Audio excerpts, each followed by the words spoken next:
Next, we have Exploring Shared Philosophies in Julia and Emacs by Gabriel Bozola. He will answer questions via web conference. You can join using the URL from the talk page or ask questions through Etherpad or IRC. Hello, I'm very excited to tell you about shared philosophies between the Julia programming language and Emacs. While Julia and Emacs might look like different pieces of software, I think there is profound commonalities between the two. Let's start by introducing Julia. Julia is a high-level dynamic programming language. Julia is free and open source software and is used primarily for scientific computing. The reason Julia is used for scientific computing is that while Julia is high level and has a syntax that looks like Python or MATLAB, Julia can be high performance. I use it to develop climate models that run on hundreds of GPUs, models that are traditionally developed with C, C++, or Fortran. But how is this possible? How can Julia be high performance but also high level at the same time? What makes Julia Julia? Well, what makes Julia Julia is the idea of multiple dispatch. Multiple dispatch is the concept where function call is resolved by looking at the types of every single argument involved. So let's explore this with this example. Here, I define a function add that takes two objects and sums them together, and I call add with two different types. First with just integers and second with floats. So let's look at what this produces. Here is the output of add and Julia. So first we have add, a function with one method. I'm going to explain this in a second. And then we have our return values 12 and 12.0. What we cannot see here is that Julia has specialized code for the two different function calls, for integers and for floating point. Let's make this more explicit by specifically providing a new method for the case with floating point. So here, now I have an add function specifically for floating point.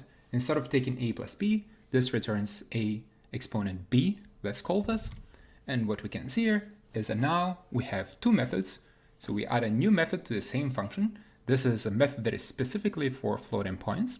And instead of having the value 12, we have 100. And this is where the trick lies. Julia compiles the most specialized version that can be compiled. So a version with integers, versions with floats. And in this, compiling is an actual compilation with LLVM, with optimization, and so on. This is a just ahead of time compilation. As soon as the Julia knows the type, a function is compiled if it's not compiled already, and then it's used. When types are stable and well inferred, this can lead to code that is as performant or comparable to C and Fortran. So this is what makes Julia Julia. Multiple dispatch with just ahead of time compilation of highly efficient code. So now, what makes Emacs Emacs? Well, in my opinion, what makes Emacs Emacs is interactivity, extensibility, and community. And I claim that Julia has the same three. And that interactivity, extensibility, and community are three key pillars for Julia. More specifically, Julia encourages a REPL-driven, introspective, and interactive workflow. It's largely open to extension and modification, to the point that most of Julia is written in Julia. And Julia is a thriving and welcoming community with lots of packages. So let me showcase a little bit of this REPL-driven, introspective, interactive workflow with the hope that commonalities with Emacs will emerge naturally. So let's start by opening a Julia REPL. Here I have a Julia REPL. Let me give you a tour of the Julia REPL. So the REPL comes with lots of useful features, from a shell to a package manager. So for example, let's add the random package. I add the random package. I can look at what's inside. We have statistics with random in this particular environment. Environments are fully declarative. So here we have the dependencies of this environment, and I can explore in this manifest the specific versions that are used. So we have a shell, we have a package manager, and then we have a very powerful help system. So for example, I can ask for help for length, and here we can see we have, well, the help for length. Lots of information about how to call length, the expected return values, examples. And now you can probably start seeing that this is not that different from calling length. So this is the output for length, or for help for length in Emacs. So we have help, and we can do more. We can even look at the source code for length. So now what we can see here is that now, well, we cannot see because it's too zoomed in because the font size is huge, but in this page here, we can see the implementation of length is this line here in the middle, or is these few lines here in the middle. And as you, or let's do this again, as we can see here at the bottom, what we're looking at, this is the source code of Julia. We can change this. There's even a macro edit if you want to change length. And yeah, I use the word macro. Julia supports meta programming, and actually meta programming is one of the key features in Julia. It's used extensively in the core, but it's also used extensively in packages, both to extend the Julia ecosystem and functionalities, but also to develop full domain-specific languages. Some of the useful macros are, well, I don't know, like time. Here we have built-in basic performance tool in Julia. And I want to showcase more introspection macros. But for that, I'm going to do it slightly different. I'm going to open a file, example.jl, where I define a function, or our function add. There was an asterisk, and I'll go back to that in a second. So now I'm going to include this file, and I can call my function add 1 and 2, and we get 3. And now what I can do is this, that I can look at what code gets compiled when I call 1 plus 2. And here now we can see that there is some integer stuff, but if I make this floating point, now the compiled code changes. Now maybe assembly code is a little bit too hard to read, so I can look at the LLVM IR representation. In this case, we can see that there is promotion. The promotion will probably go away if I make everything float. So this with f add, floating point add for a double, but we can also look at the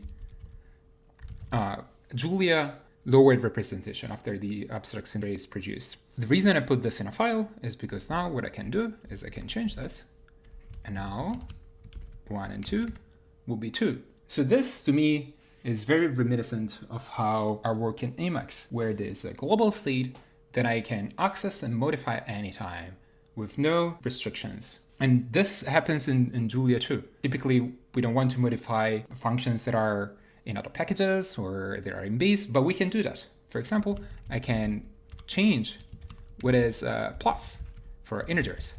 And if I change what is plus and make it so that any two integers return 0, well, I can do this. This will break Julia because, well, Julia is built in Julia, so if we break this, well, nothing will work. But I can do that. This, to me, is one of the signs of the powerful introspective and powerful interactive type of workflows that Julia enabled. Finally, I want to talk about the general registry. This is the equivalent of Melpa. It comes with Julia, but this is very akin to Melpa. It's built upon Git, essentially. It's collaborative. It relies heavily on GitHub, GitLab. It's heavily automated and comes with lots and lots of tools and packages. What's beautiful about all these tools and packages is that in the same way many of Emacs packages just play nicely with each other without any input from the developers, the same is true for Julia packages. The Julia packages are highly composable, so two developers can develop two distinct packages that end up playing nicely together for free because of the intrinsic structure and intrinsic way Julia objects are built. So with all of this, I also want to mention that the community, in addition to having all these packages, is highly active, highly collaborative. The community meets regularly on places like Slack, as opposed to the Emacs community that I'd say maybe meets on Reddit. So with all of this, I want to thank you for your attention. Enjoy Emacs, enjoy Julia.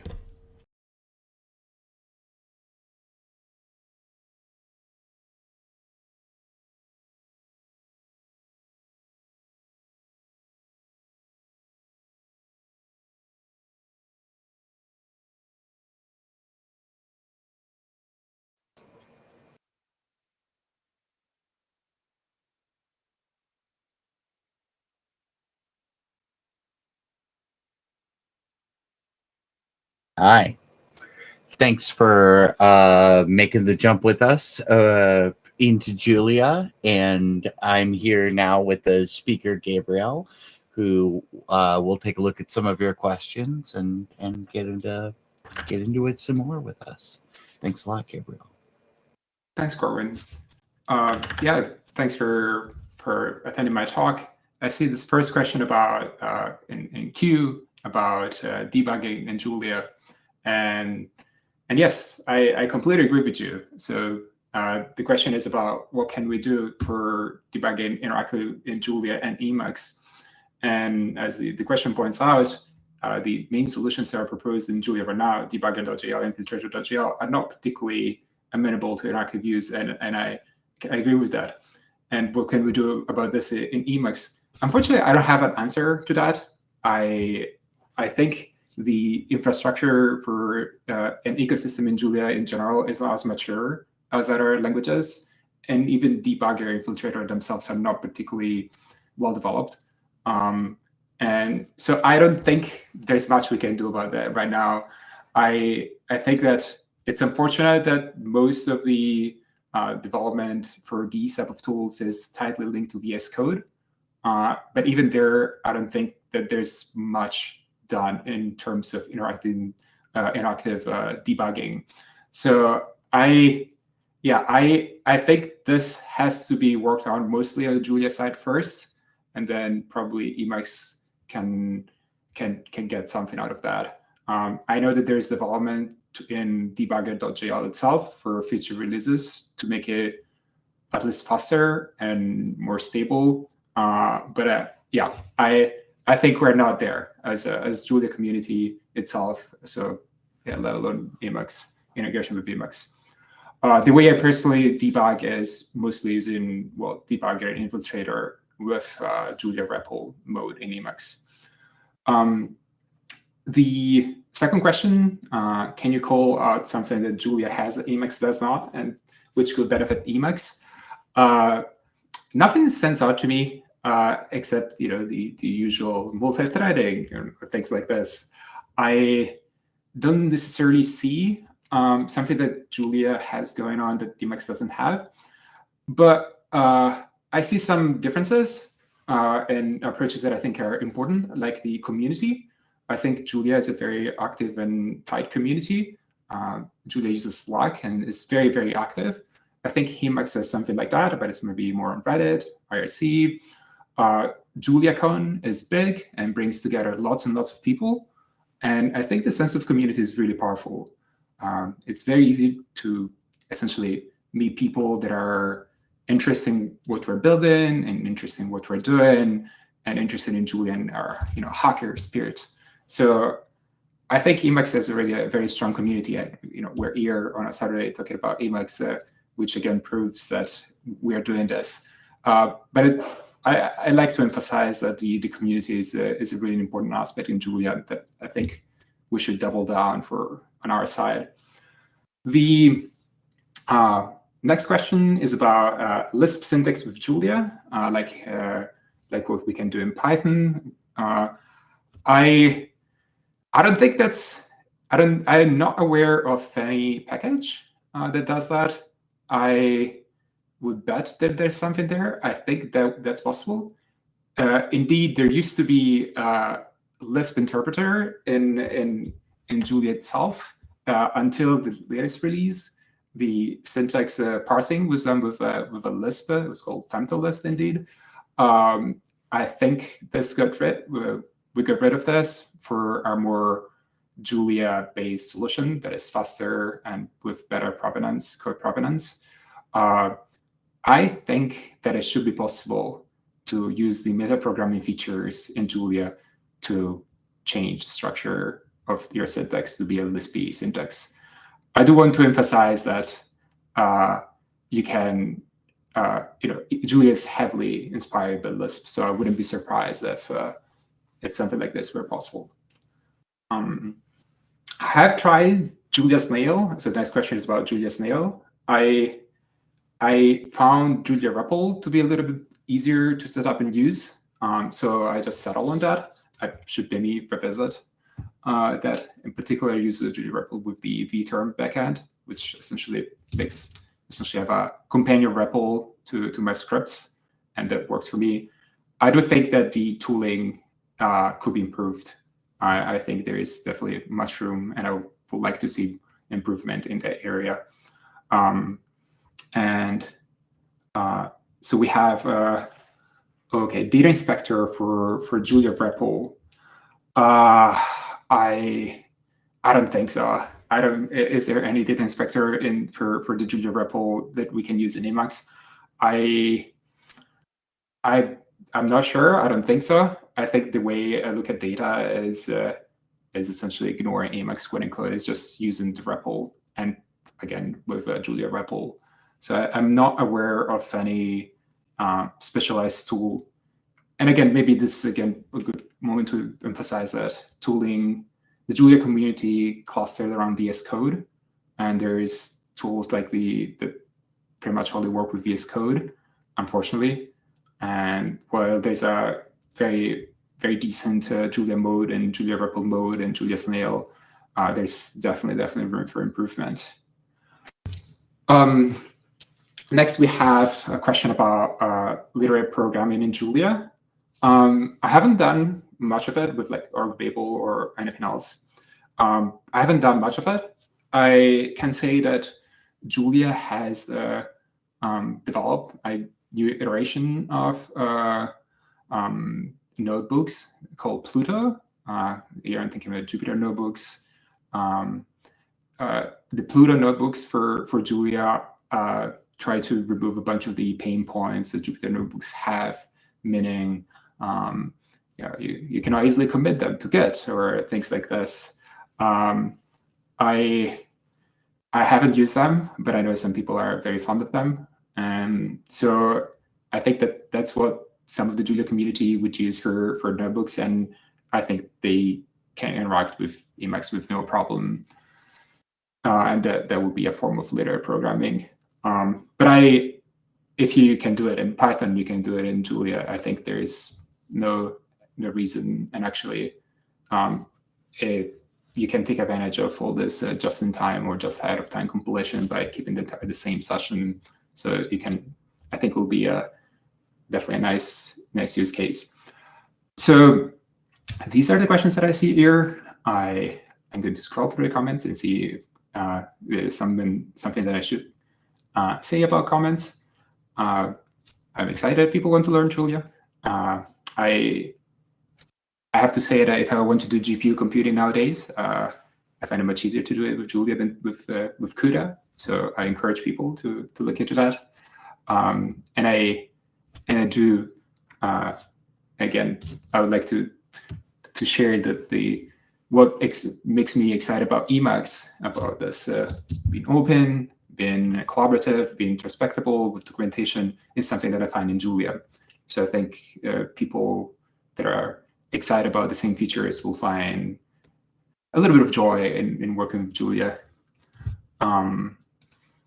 I think I addressed what I have here. I don't know if there's anything else that I should add.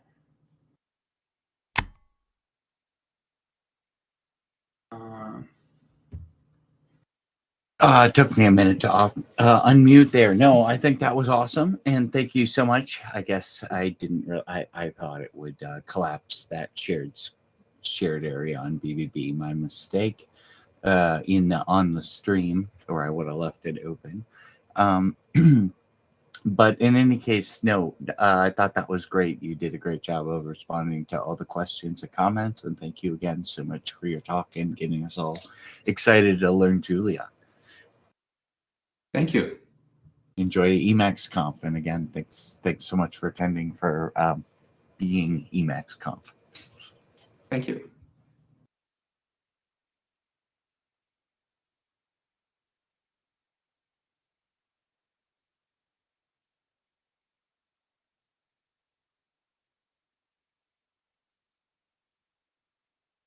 And I've stopped the recording. I will go ahead and do the thing now that boots us all.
Next, we have Beguiling Emacs, Guile Emacs Relaunched by Robin Templeton. You can ask your questions via IRC in the EmacsConf dev channel.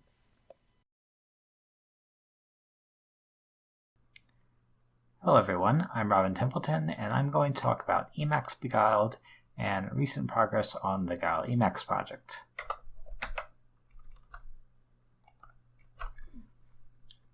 First of all, if you're not familiar with Guile, it's an implementation of the Scheme programming language, which is a dialect of Lisp and in the same family as Emacs Lisp, and Guile is Gnu's official extension language. The goal of the Guile Emacs project is to use Guile as the basis for Emacs's Lisp support. So it has two main components: a new Emacs Lisp compiler built on top of Guile, and a variant of Emacs in which the built-in Lisp implementation is entirely replaced with Guile eLisp. We expect the combination of these two projects to have several benefits. One is improved performance, another is increased expressiveness for eLisp and making it easier to extend and experiment with the language. And finally, it will reduce Emacs's reliance on C for two reasons. Guile will be responsible for the language implementation, so Emacs will no longer have to include a Lisp interpreter. And it will also become possible to implement much more of Emacs in Lisp than is currently feasible. And of course, this raises the question of why Guile is suitable for this project. And we chose Guile for a few reasons. Guile is primarily a scheme implementation, but it also has built-in support for multiple languages using its compiler tower. To add support for a new language to Guile, you only have to write a compiler from the source language to trial, which is essentially a low-level, minimal representation of scheme. All of Guile's compiler optimizations occur at the trial layer or lower, so you don't need to worry about the lower level details of the compiler when initially implementing your language. Guile also has some Lisp features that are very rare in scheme implementations. For example, it has a nil value that counts as both false and an empty list, just like in eLisp, and it also has a version of the Common Lisp object system and its meta-object protocol, which is called GOOPS. The idea of Guile Emacs has a pretty long history, going back to at least 3 decades. And there have been about half a dozen previous implementation attempts. But the current iteration began with a series of 6 Summer of Code internships, Daniel Crafts in 2009, and then my internships from 2010 to 2014. And my basic implementation strategy was pretty straightforward. I implemented a core subset of eLisp, which was enough to run some batch mode programs outside of Emacs. In Emacs, I modified the garbage collector and the data structures for Lisp objects to use their libguile equivalents, and I replaced Emacs's Lisp evaluator with the one provided by Guile eLisp. And after a little over a year of work, at the end of the 2014 internship, I ended up with a fully functional prototype of Guile Emacs. It used Guile eLisp alone as its Lisp implementation and was completely compatible with Emacs functionality and with external extensions. One caveat was that performance was pretty bad because I was focused on correctness as well as ease of integration with the Emacs C code, but it was nonetheless a major milestone for the project. And let's take just a moment to look at Guile eLisp. For starters, we have access to Guile modules. So if we call Guile's version function, see that we're running under Guile 3.0. We have access to some of the numeric tower via the arithmetic functions. We also have multiple values. We have to be careful to use Guile's values procedure here. Now, the CL libraries, you can see that this works properly rather than being an emulation. And finally, we have tail call elimination. Naturally, we're going to use factorial to demonstrate it. So if n is 0, return the answer, else recurse with n less 1 and n times a. And of course this definition works correctly, but it gets more interesting if we communicate the answer with an error.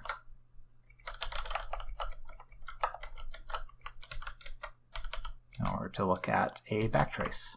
You can see here that there are no calls to fact visible in between the request to evaluate and the error communicating the answer. And that's because this tail call has been optimized into effectively a goto. And this is essential for any kind of serious functional programming. So that's a peek at Lisp. In 2015, I left university to go work on web technologies, and the project was dormant for a very long time. But that's been changing recently. During the last few months, I've been working with Larry Valkama to rebase Emacs onto the development branch of upstream Emacs, including the past decade's worth of upstream development. What we've ended up with is a series of rebases onto different versions of Emacs. The older ones tend to work pretty well. The newer ones have increasingly bad problems where they haven't been properly adjusted for changes in the Emacs implementation. But we do have by now a version of Emacs 30 which boots correctly and can be used for interactive debugging, as well as the ability to bisect the revisions of Emacs and find out where regressions were introduced. So our immediate goal is, of course, to complete the rebase. At the same time, we want to improve Lisp's performance to at least be competitive with ordinary Emacs Lisp. And just to characterize the performance situation, Lisp is usually about half as fast as ordinary Lisp, while Scheme is quite often an order of magnitude faster than ordinary Lisp. And that's based on micro benchmarks like the Gabriel benchmarks. But there's clearly a lot of room to improve our compiler's output. If you want to mark your calendars, we're expecting to have a usable version of Emacs 30 out sometime next spring. We're also going to put some effort into either extracting old work or doing new work that can be contributed upstream. On the Gal side, we'll probably start out with optimizing the dynamic binding facilities, which are used very seldom in Scheme, but are used all the time in traditional Lisp dialects. On the Emacs side, we'll be working initially on abstracting away the details of the Lisp implementation where they're not relevant, and that will clean up the Emacs codebase a bit. It'll make it easier to integrate Emacs and Lisp, and it will probably be helpful for anyone who's working on ordinary Lisp on their own. We're also going to be adding new features to Emacs Lisp. We've seen a few of them already. The new numeric tower, tail call optimization, common Lisp compatibility. We're also going to provide access to fibers, which is a Guile library based on ideas from concurrent ML that provides much more powerful facilities for concurrent and parallel programming than what Emacs currently offers.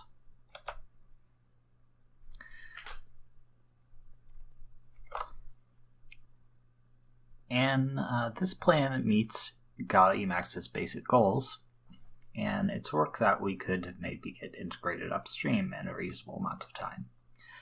But it's also worth considering what more we can do.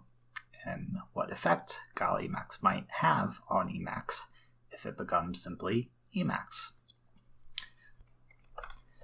For context, the amount of C code in Emacs has increased by around 50% in the last decade, and it now constitutes around a quarter of the code base. And C can be a bit of a barrier to customizing and extending Emacs. For example, there are about 1,500 C subroutines. Around 500 are used in C code, as well as available to Lisp code. And being written in C means that they can't be practically redefined. The use of C can become a barrier to extending Emacs or customizing its behavior. So we might consider writing as much of Emacs as possible in Lisp.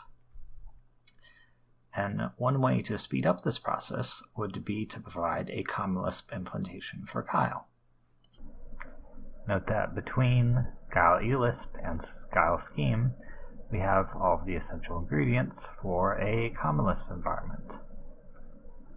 We can also share code with other common Lisp implementations, such as SBCL and SICL. And overall, the duration of the project will be better measured in months rather than years, despite common Lisp's reputation for being a large language. This will have multiple uses, of course.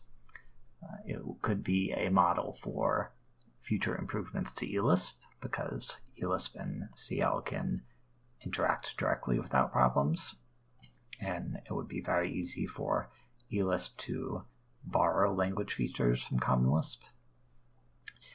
But for the purpose of a C to Lisp transition, it would also provide us with instant access to a huge number of high-quality libraries for things that Guile is not necessarily equipped to deal with, such as access to low-level Windows APIs, as well as lots of other libraries, such as interfaces to GUI toolkits for a variety of operating systems.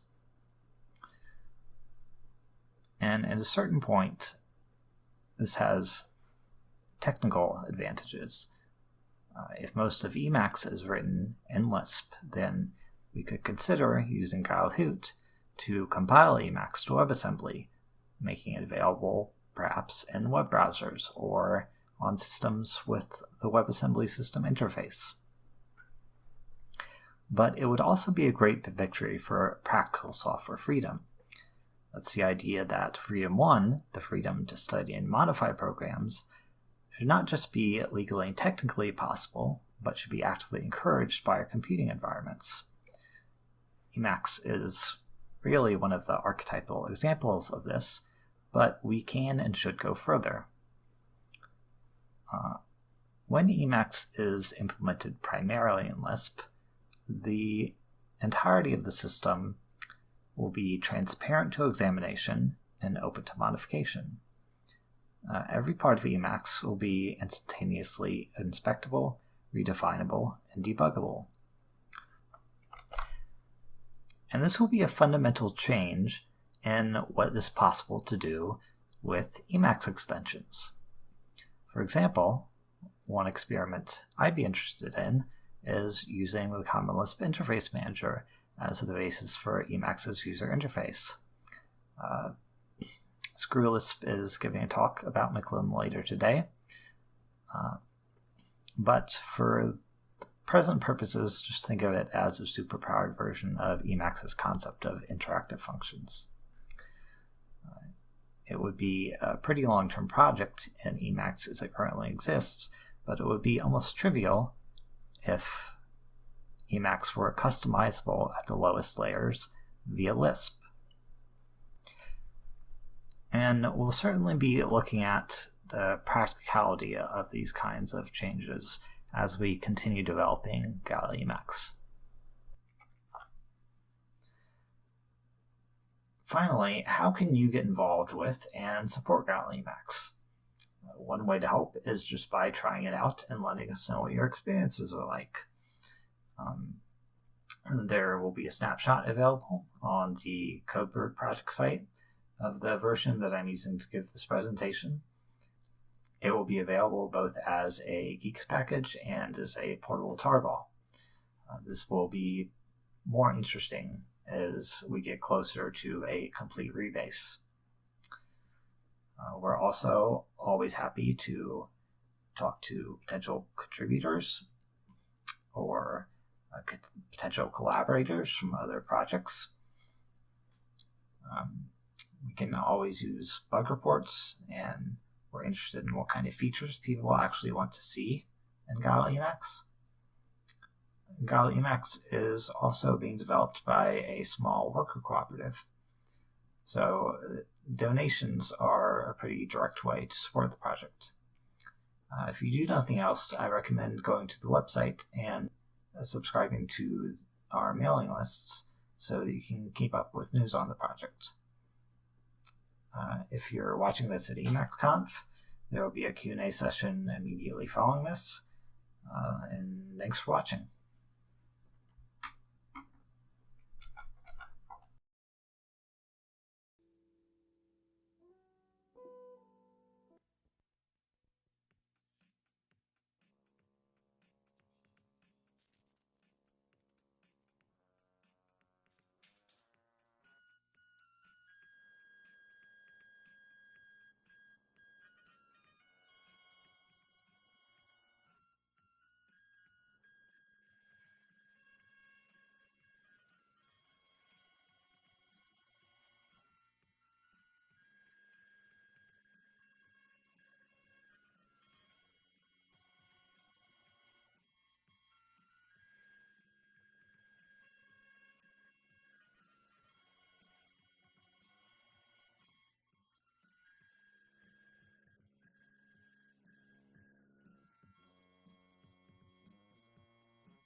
And we're coming in. Here comes the stream. Okay.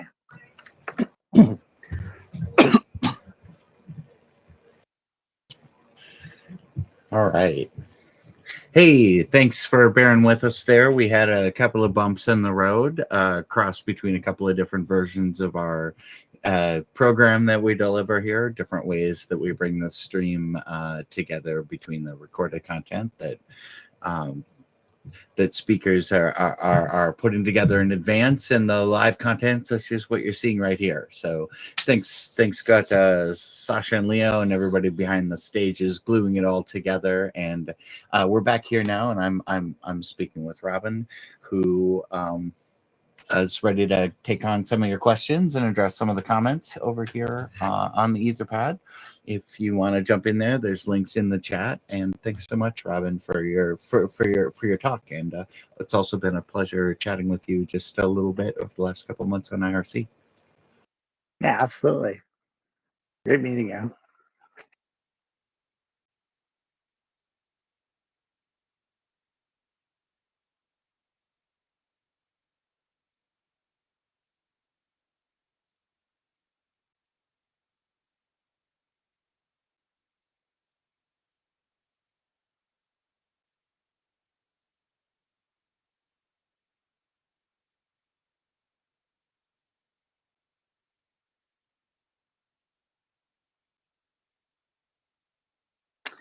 All right, everyone. I think I am streaming now. So let's look at, let's see. I see the IRC scrolling. So let's see where that's going. Yes, the Common Lisp is what I thought would piss people off, and because it's not part of either community, but I think it would be a good compromise for building eLisp into a language that's more suitable for building large systems like the kind that we are building in Emacs today. I also left out an important part of the talk, which is part of the motivation for transitioning from C to Lisp, and that's the performance characteristics fundamentally change when you get a modern and high performance Lisp system involved. It starts getting less practical to just call out to C to speed up every operation. Among other things, you lose the ability to use more advanced control structures like delimited continuations. And you also have to pay the overhead of calling out to a foreign function.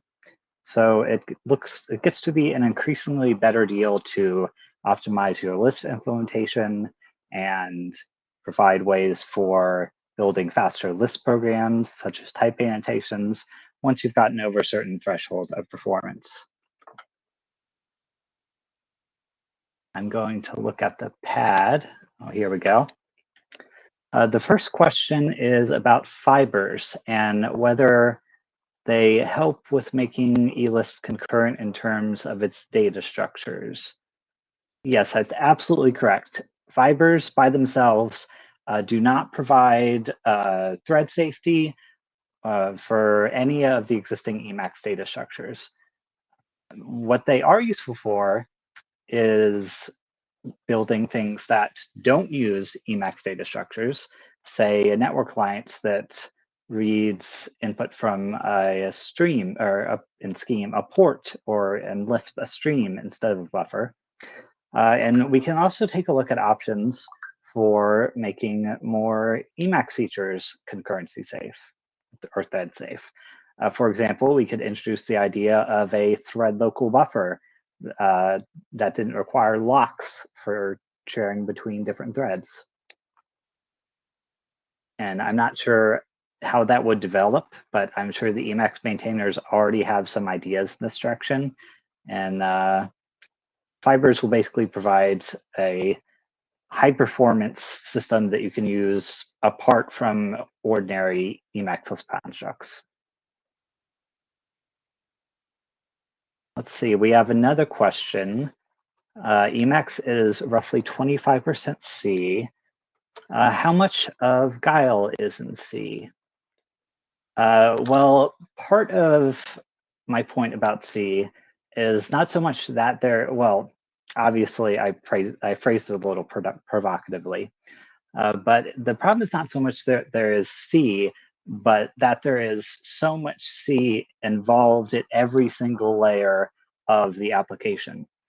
So for example, we're limited in our ability to use tools like delimited continuations, which can be used to express buffer local variable binding in a few dozen lines, because Emacs has so much calling back and forth between Guile and C, due to so much basic functionality being in primitive C subroutines. So that's one issue, apart from the question of how much is in a particular language.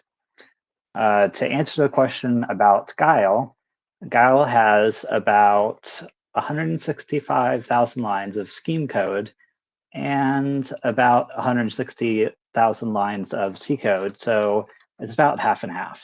And that shouldn't really be surprising, given that it is actually focused on low-level things like building a high-performance bytecode compiler and a just-in-time compiler and so on, as well as providing its own fairly rich but still far less complete than Emacs's standard library in terms of ICE9 and other system libraries shipped with Guile. The next question is on a Common Lisp implementation for Guile and whether work on it is underway. In fact, work on it is already underway, I've been working on it on and off in my spare time for a couple of years now. I've gotten, I think, a couple of chapters of the hyperspec done, if you want to measure it that way. But I've been focusing my work more on research and on what we need to do to have a Lisp environment, a polyglot Lisp environment, wherein the features of Common Lisp and Scheme and Emacs Lisp can all work easily and ergonomically together. So this involves things like the question of Lisps having Lisp 1s versus Lisp 2s. That is, a Lisp 1 like scheme has one namespace, like every variable is a single name that can refer to one value, whereas in Lisp 2s like Emacs Lisp, symbols can have different definitions as functions and as variables, as well as other namespaces like property lists. So Kent Pittman has some interesting thoughts on this that I've been looking into. Another issue is the interaction between package and module systems.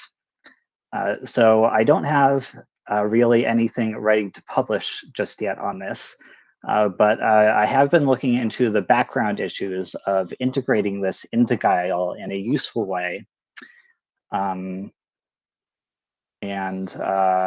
Let's see, there's one other thing I was going to mention.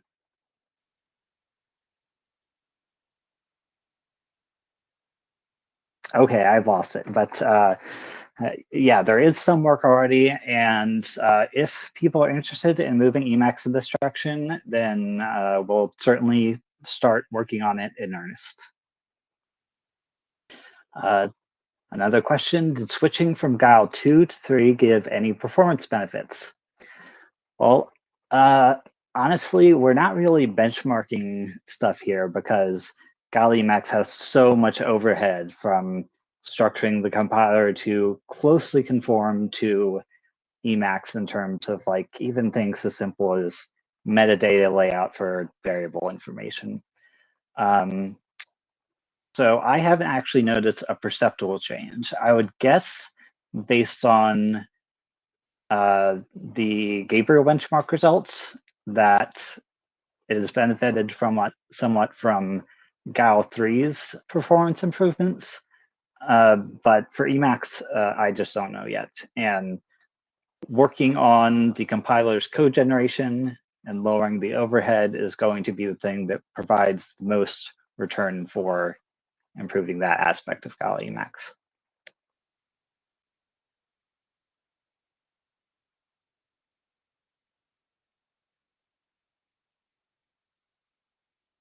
Let's see, I see SICL mentioned here, as well as SBCL. And it could certainly help with the implementation of Common Lisp and Guile, because a lot of the basic stuff is just providing a new interface to some bit of functionality. Like the sequence library is mostly stuff that we already have through SR5s and so on. The difficult, well, not the difficult, but the time-consuming parts are going to be all the little DSLs that Common Lisp has packed up inside it, like pretty printing, format, loop, and so on. And it's for those high-level features that I think we could potentially share code with other Common Lisp implementations. And Common Lisp implementations do tend to be permissively licensed. SPCL is public domain, for example, so there's no barrier to sharing code with them. There's another question about whether the Emacs maintainers are interested in switching to Guile as the engine for Emacs Lisp. I can't speak for the current maintainers. I can say that people have talked to previous Emacs maintainers about the whole idea, and their attitude was generally cautiously optimistic, as in it's not something it's somewhat political. They didn't want to get into it, but they didn't think that it was a bad idea, and they wanted to know more about how it might evolve in the future. I can comment that Eli Zaretsky, who I believe is the current Emacs maintainer, is very concerned about cross-platform compatibility. And Next, we have Committing Secrets with Git using SOPs mode by Jonathan Otsuka. You can ask questions in the web conference by joining from the talk page, or you can ask questions through Etherpad or IRC.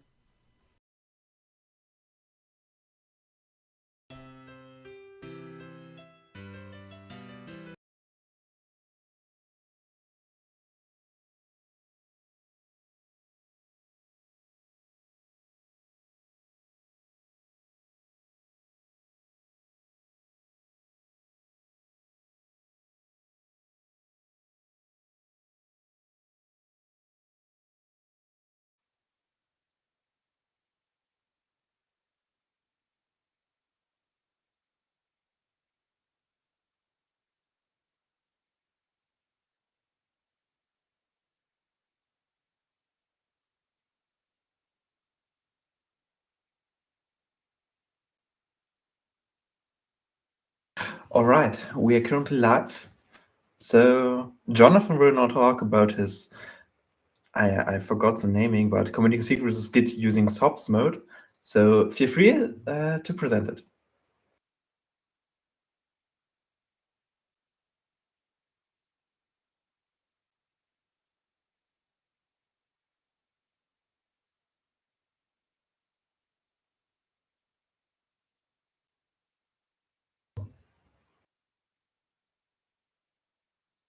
It seems like your microphone is not working.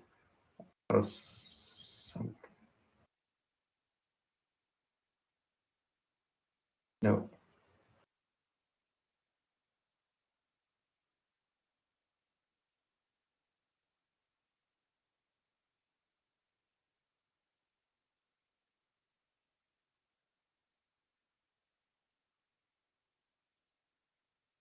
No.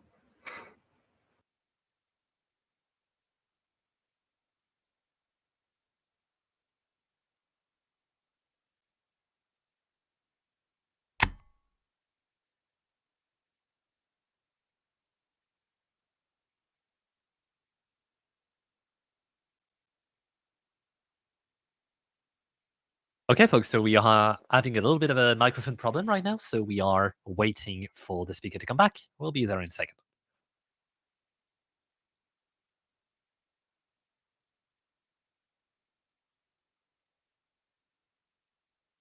No.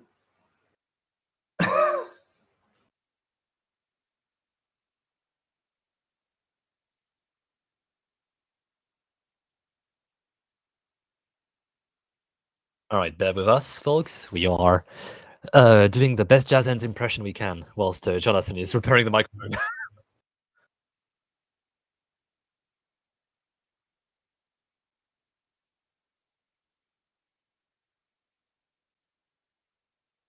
What about now? Yes, I think so. I can hear you. Okay, awesome. I'm not sure what happened. Let me share my screen. All right, so ready when you are. Cool. Yeah, my talk is committing secrets with Git via SOPs mode. So what is SOPs? SOPs is a it came from originally from Mozilla, and their acronym was Secret Operations, so SOPS. It's a utility that allows you to encrypt pretty much any file you want, and then have the ability to commit it or just share it with somebody that has the ability to decrypt it. I've mostly used it with AWS KMS, but there's a number of encryption ways you can encrypt it. So yeah, that's what SOPs mode is. Most of the time I've used it is with application or deployment secrets, and decrypt them on the fly during a pipeline run, and then use them. We've also been using it for kind of self-service for engineers to be able to like say if there's an API token that they need either in the container or that gets put somewhere else. That's another way to use SOPs, and yeah, just sharing secrets. And so, yeah, the tooling, there's quite a bit of tooling for Terraform. You can just decrypt it and then use it however you want. Ansible is another place. And then Kubernetes, there'll be links at the very end. And then there's actually Nick's stops too. I think there's a link in the end. But so yeah, I'll just show a quick demo. I'll actually show it in Emacs or in Emacs too. But this is the idea. I'm just gonna create a file, and then I'm gonna encrypt it with age, and then we should see the encrypted file be output here. And then the idea is you can decrypt it there. And so my talk was, or the reason why, how my talk came about was there was no mode like this yet, and so I didn't want to have to. What you can do is you can pass in like the editor variable and set your Emacs and then call the command. But that opens like a whole new window, and I wanted to I wanted to live in my current Emacs, and so this is that same encrypted file that we just created, and I'm going to quickly do Control-C, Control-D, and so now we're in the SOPs decrypted mode of the file, and so I can save this or make changes and save it, and then it resaves it, and then I'll just show you that decrypting it shows what we changed. So yeah, I think that's most of my talk. But yeah, there's a future stuff that I would like to do with this is there's no way to create SOPs files like from scratch, and then just putting more documentation around the other ways you can use set up your editor to decrypt and but yeah, that is. Here's all the links, and I haven't uploaded this yet, but yeah, that is my talk. Okay, thank you, Jonathan. Let me just make sure. So everything you've mentioned about putting stuff available to everyone, we'll make sure that everything ends up on the pad and not on the website, so don't worry. Let me see if we can get up the pad for you. Do you have any preference with regards to the questions? Do you want to read them yourself, or do you want one of us to read them for you? I'm okay with talking or saying it out loud if there are some. Sure. Let me just find you the pads. Where is it? There you go. Do you have access to the pad on your end? Yep. Okay, well, since you are already sharing your screen, if you can maybe switch the window to the one that is hosting the EST pad, and feel free to start answering questions. Yep. Didn't look like we have any yet, but No, they'll start coming. Don't worry. We're just waiting for people to catch up. Yep.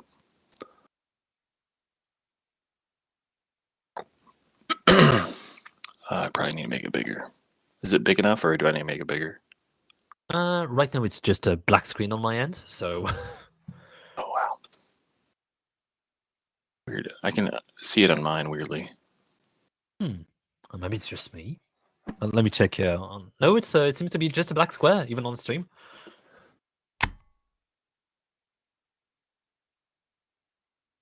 Try it again. That change at all? No, it's still black. Can you maybe start switching window and coming back to the one? Or otherwise, I'll just stream it on my end.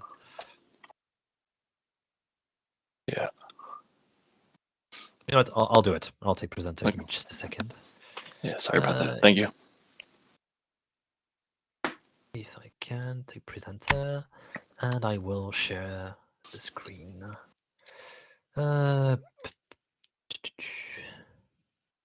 Sorry, I'm just trying to find the chat. There we go.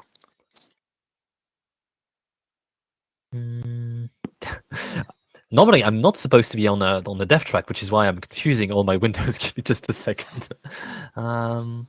Shell, casual. So we are on the dev track, and it is this one.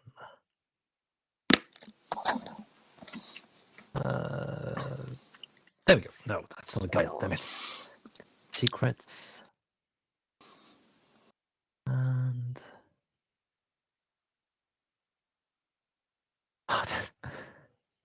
there we go. Finally.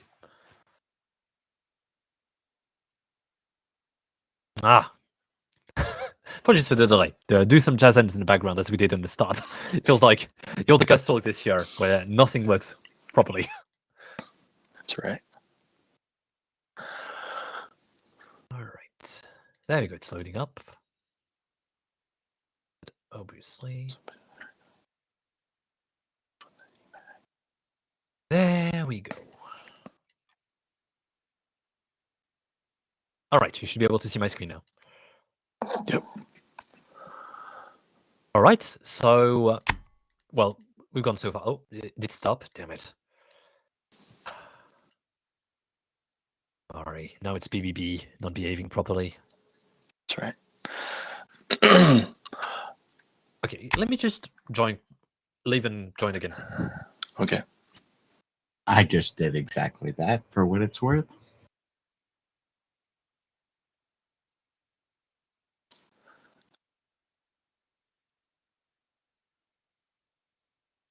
Nothing. All right. All right, I seem to be back. Let me share. And there we go. All right, everything is working. I'm not touching anything. So Cool. Yeah, I'll just start with the top. Can you describe some potential interactive uses for this within Emacs? I'm not actually sure what this means. Could you add some more context, maybe? Or I think we'll maybe come back to that one. I'm not sure what potential interactive uses mean, but yeah, sure. Feel free to skip to the next one for now. yep. Is this saved in the repo or file as run sops here? Oh, encrypted block. They're saved as just text files. So you can do sops encrypt like a binary. I think in the end, no matter what, they become just a text file, and then it does the encoding and decoding on the fly when you encrypt or decrypt. So no matter what, it's going to be. I think it might just be a JSON in the end. So yeah. And then here, I'll try to. Well, I can type out that answer, but all right. Don't worry about typing it out. Because we are gathering the recordings at the end. Even answers that are not provided, we'll type them out eventually. So don't stress too much about the actual answers being written. Okay. All right. So I'll go to the third one. How do you decide whether to use SOPs or other solutions such as Pass CLI? The biggest use case that I've been using it recently is Bitbucket has as a way to, like, in a repository you can store non-secrets and secrets, and so we're trying to move the secrets into the repository and then allow the engineers to have access to that, and so it's Bitbucket variables is a black box, and since the devs can access it, it's like it's manual work for everybody that has to deal with it, and so since we're moving to SOPs encrypted files into the repo, now there's that trackability from like who made the change and or like what did it change from, what did it go to, and just things like that. So I guess you can use it anytime you want. You would want to commit them. One limitation with GUIX is there's no great way to store secrets in the store. Yeah, I think. One limitation of GUIX is there's no way to store secrets in the store. Would SOPs be useful for this? I think so, but I don't know how that package manager works. But if it's just like some sort of like you decrypt and then you run the package manager, then yeah, that's what a lot of our workflows are. We like if we're doing a deployment and a container needs it, we'll decrypt, put that in whatever place, or source it if it's an environment file for the container, and then pass it in. Then yeah, I think it'd be a great choice there. wacky question. What happens in soft mode if you encrypt an already encrypted file as if it was plain text? I might have actually accidentally did that today. I didn't actually see the resulting file, but that's a great question. Well, it's technically still binary, isn't it, at the end? So, I mean, you've got binary stuff that is being encrypted again, so it's just double encryption. I'm pretty sure it works. Yeah, probably. I'm going to go back up to the top one. Can you describe some potential interactive uses for this within Emacs? Is there some other activity that would enable or would be enabled with SOP's decryption first, like an IT configuration task or... Oh, yeah. Uh-oh.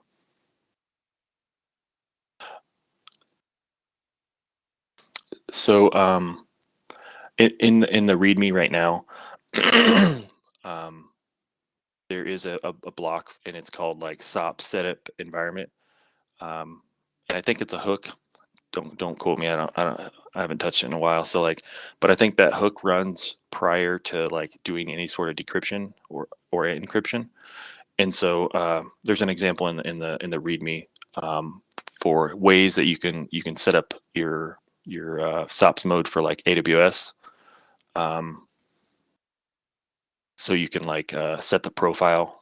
It was actually a pretty fun thing to add because with that bit of code, I can pretty much go to any one of our repos and decrypt and encrypt on the fly and not have to do much fanfare of like, well, what account or what profile do I need to switch to? I haven't looked at GCP yet or Azure, and that's kind of one of my future things. I need to like maybe look into those to see what they look like and give example configs to help users. Hopefully that answered your question. I think so. And continuing the theme of this talk of yours being cursed, my X11 decided to crash. So nothing is going well with this one. Have you answered all the questions? I think so. Well, do you have anything else to add? Perhaps maybe something that wasn't enough to fit in your live presentation? No, I'm excited to see the other talks, and I hope everybody has fun too. Yeah, if you have any other questions, I guess email me, or I guess yeah, that's all. I got nothing. Okay, cool. Well, thank you so much, Jonathan, for your presentation. It was sorry for all the technical problems. We tried our best, but I think we still managed to have a live presentation, and we managed to have some questions from the crowd. So, as far as I'm concerned, I think we did a good job. Yeah, you stomped it, and this whole dev track, I just have to say, it's been a privilege to jump in with it here and there and to just listen to the great conversations. I think next up we have Emacs and Emacs, which is going to be similar format to this talk. We'll probably jump right into that in just about 2 minutes. We'll give you another countdown here. 1 second while we arrange that. And meanwhile, I just want to take my own little humble opportunity to thank you, Jonathan, and I guess everybody else. Leo, hi Leo. Thanks, Leo. Hi. And Sasha behind the scenes, and just everybody that this, for example, Jonathan is what EmacsConf is, right? Kind of the. Yep. Well, I got this thing on my mind. Let me show you. Yep. And just for the record, it's at 25 of the current hour that the next talk will be starting. So we still have a little bit of leeway, but we can stop it whenever you want. So, Corwin, I'll let you handle this. Cool. So I think we're waiting for a little bit of jazz hands backstage while we switch at the live stream. I'm not sitting in front of the terminal that's talking to cue up the music and the countdown. Sorry. Smiling face duty today. I can give you a smiling face though. And I can also take us back into the chat briefly.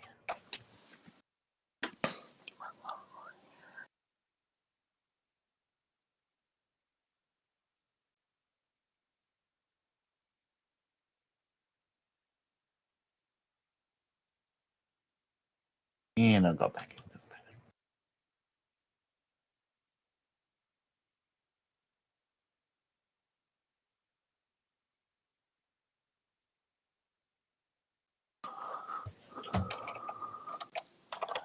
Go.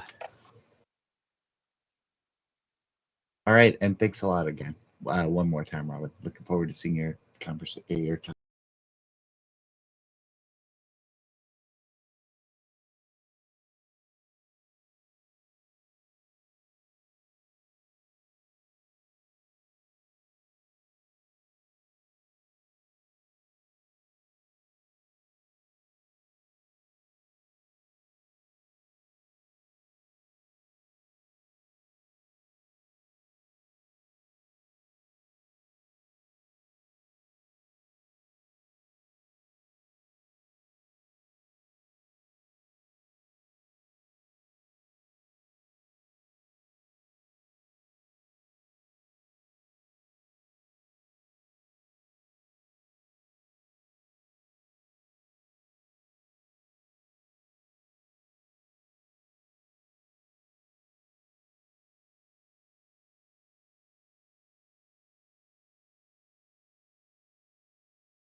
Okay, hi again everyone. So we are about to move into the next talk in about 10 seconds.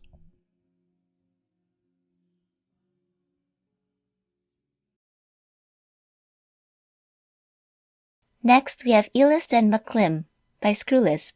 He will answer questions via web conference.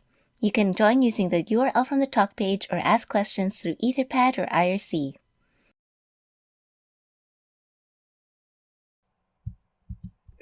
Welcome, everyone, to my EmacsConf presentation, where we're going to look at Lisp's The Demo app from 1978, but done in modern eLisp. Then we're going to look at getting inferior Lisp working, my dear Common Lisp.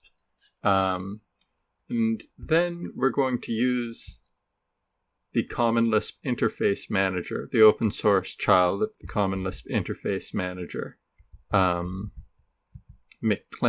from inferior Lisp in superior Lisp, which is the opposite order that I initially thought we were going to do things in, but this is how it's kind of turned out. So it's this article I thought from 1978 was interesting to us today. Programming in an interactive environment, the Lisp experience, explaining what all these Lisp programmers were doing to people unfamiliar with Lisp programming. Lisp systems have been used for highly interactive programming for more than a decade. This was from 1978. And we're just going to go and almost verbatim port the demo application for Lisp out of 1978 Interlisp and into Emacs Lisp. And we're going to do it without org mode because I think everyone is finding out how great org mode is already. For inferior Lisp, I thought instead of org mode, we'll theme it around slime mode. And then it turned out most of this presentation happens in Emacs Lisp because this is an Emacs Lisp conference. But I found out that there's IELM mode, which is pretty similar to slime mode. But in our hearts, we can imagine that this is an Emacs example homed around slime mode, superior Lisp interaction mode for Emacs, instead of org mode. Though, you know, I do secretly use org mode as well. Not very secretly. But that means we're kind of improvising a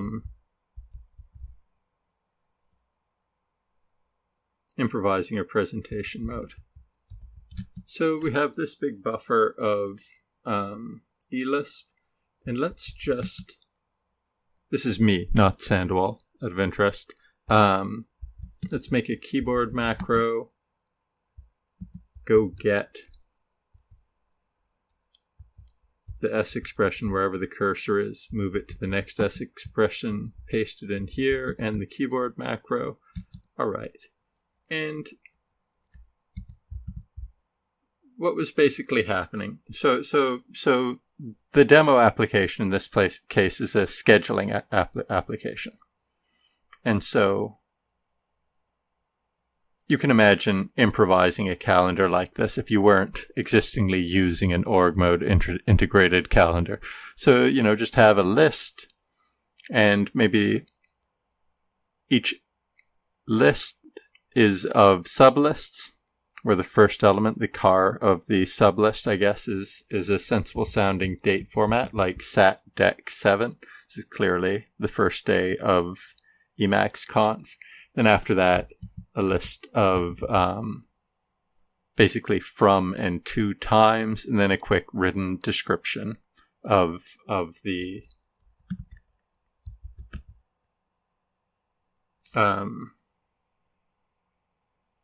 of whatever event was at that time. So similar to what we were seeing recently as of me recording this in our Structure and Interpretation of Computer Programs study group. you have all these little methods, defuncts. So hours of a time is actually just car of the time, minutes of the time, catter time. And so we all know these kind of little, basically turning car and catter, which we do use, into descriptive names like from and to. You can see how this lines up with the appointments. So for reproducibly building Emacs described event, I guess from would be 1625. Well, let's just grab that and literally use those because we're in interactive programming, right? So we have this quoted form, and then let's do from of that. Great, and let's do minutes. So from 1625, 1645, reproducibly building Emacs. So when I do from to that, I get 1625. When I do minutes to 1625, I get 25. And a description of this number in octal, and hexadecimal out of interest. What was up next? Okay, getting next day from a date. And so, what was it? Saturday, December 27th. So what happens? So this function, I guess this was part of Sandoval's personal exploration of atoms using symbols with property lists, with an attached property list to every symbol. And so you can kind of see how this works. I get whatever was keyed by the symbol next weekday out of the day symbol. So I guess we would do, so if we had Sat December 6th, I guess we get Sat. Oh, it destructures that itself somehow. Get next weekday.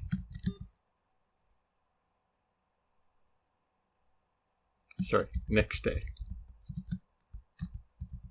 Sat December 6th.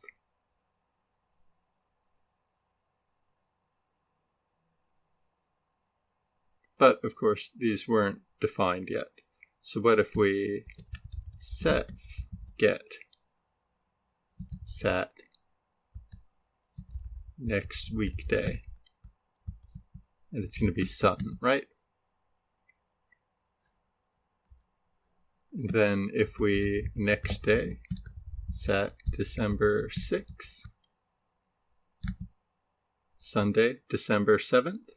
Yeah, so that kind of makes sense in an intuitive way. And you can see cond is being used. So if you're not a Lisp person, cond evaluates a condition. If the condition returns non-nil, it executes the code attached to that condition. It evaluates each of these conditions in turn, and then stops when one returns non-nil, as you might expect as a Lisp programmer. Anyway, let's keep marching along. Okay, but so we have to populate this, and this was an interesting one. As you can see, this was my attempt. Let days, mun, tu, wed, so forth. Then I used CL loop from Emacs Lisp, for day and days, for next and critter days, set next week's day. And this I thought was surprisingly deep, was that Lisp programmers, Sandoval thought, are basically constantly trying to break new ground, and they lose interest very quickly when that's not what they're doing. And he was making the point that breaking new ground involves solving a problem exactly once, and so you kind of should do it in the most expedient way possible to solve it kind of for the first time. And after that, it's not breaking new ground anymore. And so I thought that was a kind of fun point from Sandoval's paper that we could kind of chew on. Do something similar for months and month lengths. But, as we can see, if I get Feb days. I think that characters in 1978, characters and symbols in 1978 were more precious, which is why Sandoval was writing in this abbreviated way. So we might write more verbosely these days. We get 28, but it is in fact a leap year, so let's just set that to be 29. Now it's fine. Then I guess if we do, what are we doing next day? Sure. Next day, I don't know what day it was. Let's assume it was Sunday. Feb 28. Some kind of typo crept in there, but we can deal with it. Let's just set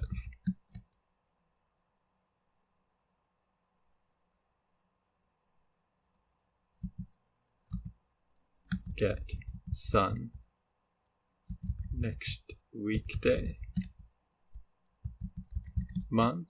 So once we've solved it once, we should be fine, right?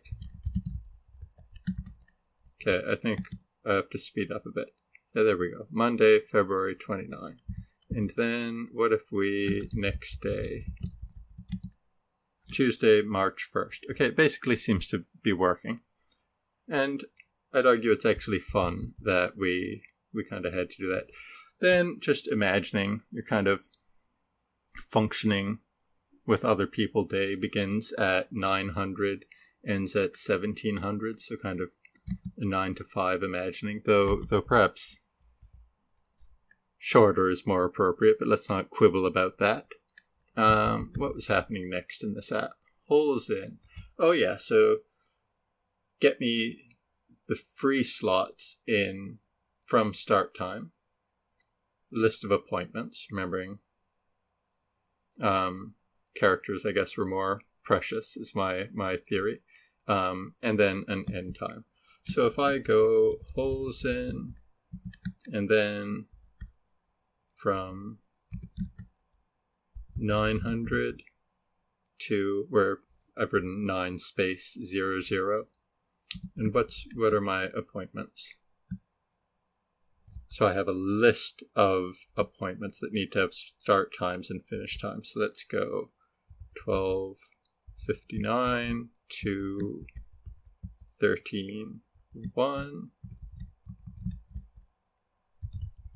The description, I guess, can be test, and then let's finish that at 1700, like we kind of thought.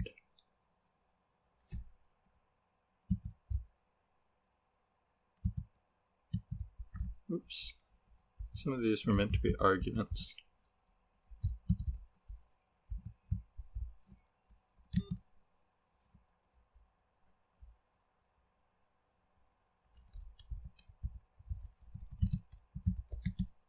Okay, there we go. And so the available times between 9 and 5, if there's one appointment from 12:59 to 1:1, are from 9 to 12:59 and from 1:1 to 5, which is kind of what we were expecting. And so our appointment app is kind of coming along. Then we have common holes. Kind of works in a sensible way.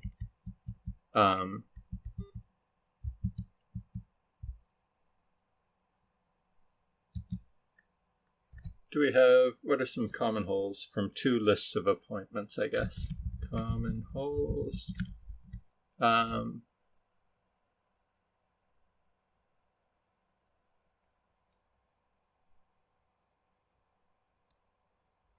Yes, let's have one person have an appointment from 9 to 10. That's going to be their only appointment. And let's have another person have an appointment from 9:30 to 10:30. Oh, we didn't do before time yet. This is the order Sandoval implemented things in there. Okay, there. So the common holes are from 9:30 to 10. Well, that's actually the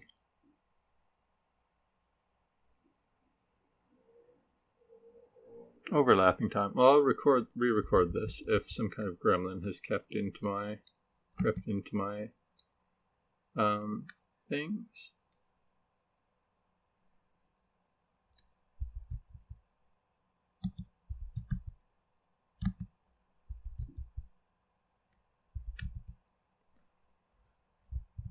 And then, what did we first start by doing? EmacsConf track 1 and EmacsConf track 2, and we'll do it on Saturday, December 7.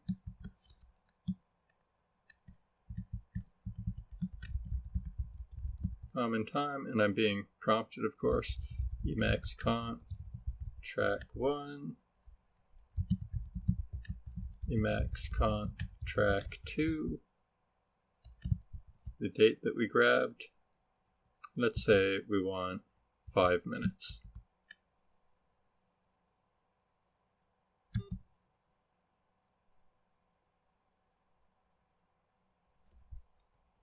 And as always, I'm forgetting to quote things. And so my opportunities for common times between EmacsConf track 1 to EmacsConf track 2 on the first day of the conference, Saturday, December 7th, for 5 minutes. Have an opportunity between 9:20 and 9:40, 11:40 and 1, 13:10, 13:25, 13:45, 13:55, and 16:15 to 16:25. So I think that's all working. And it was done with almost exactly the same code, except for my loopy populating symbol plist bits earlier, in Interlisp in 1978 as Emacs Lisp in 2024, and I thought that was pretty interesting that you could do that. I think get was put prop was the biggest difference in 1978 Interlisp and modern Emacs Lisp. And obviously modern Emacs Lisp has Common Lisp loop in it, kind of. It's another big difference. How are we doing for time? 17 minutes? Great, because now let's get a bit closer to what my talk title is promised of. We're going to use Common Lisp from Emacs Lisp, and we're going to use Common Lisp Interface Manager, the open source implementation of Common Lisp Interface Manager from Inferior Lisp from Emacs Lisp.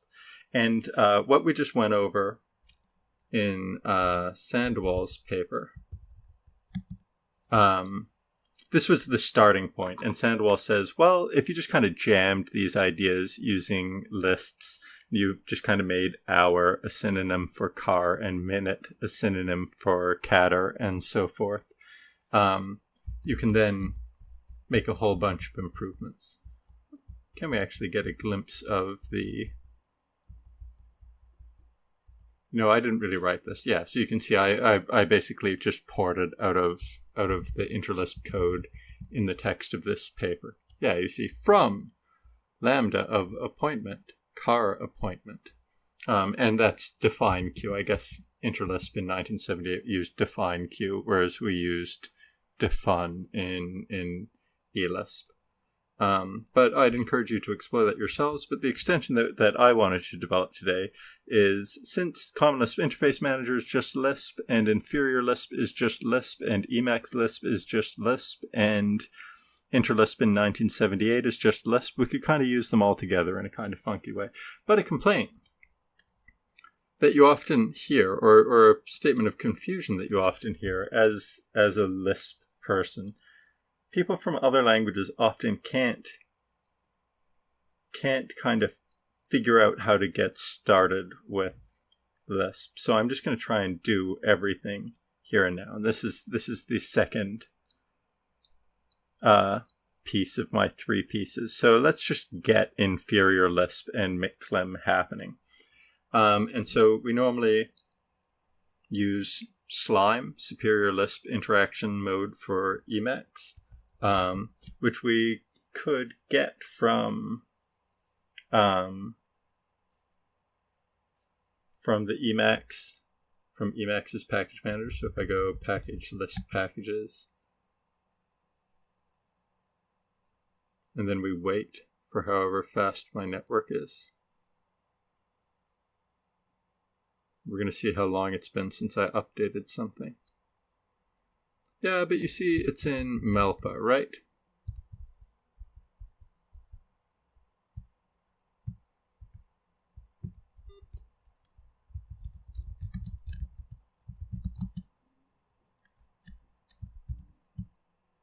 It's got to be somewhere here. Yeah, all right, so there's one slime available in non-GNU, one possibly more recent one available in the Melpa package repositories. I don't know about you, but I can sympathize with people who feel confused by this, because I think if you look online, if you found a search engine result, it doesn't customize these like I customize them. So let's just do this. Customize variable package archives.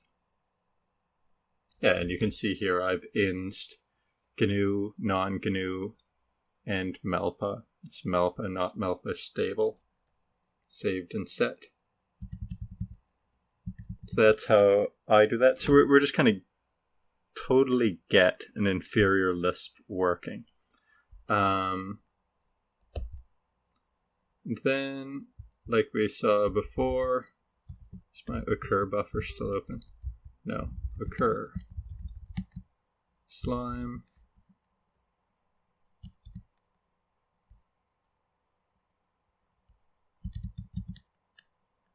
So we could install and execute that.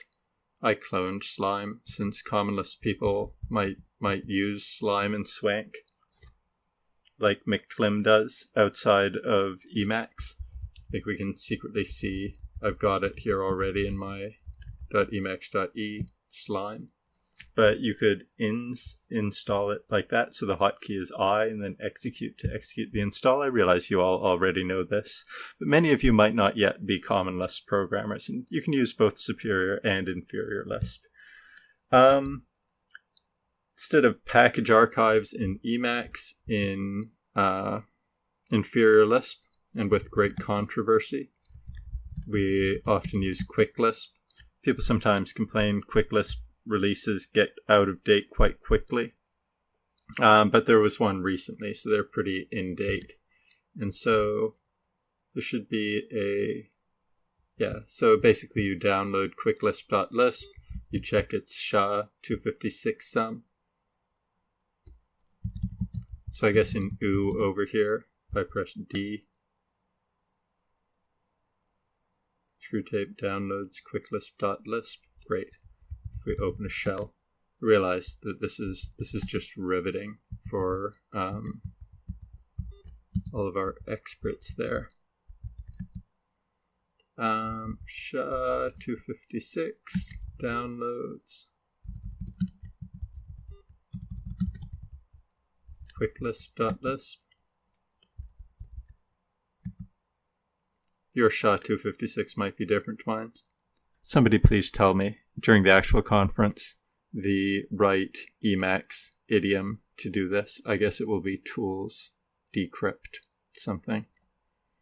But then once you have Quick Lisp, let's go back to our shell. I'm on OpenBSD or a BSD, so I type package add ECL to get embeddable Common Lisp.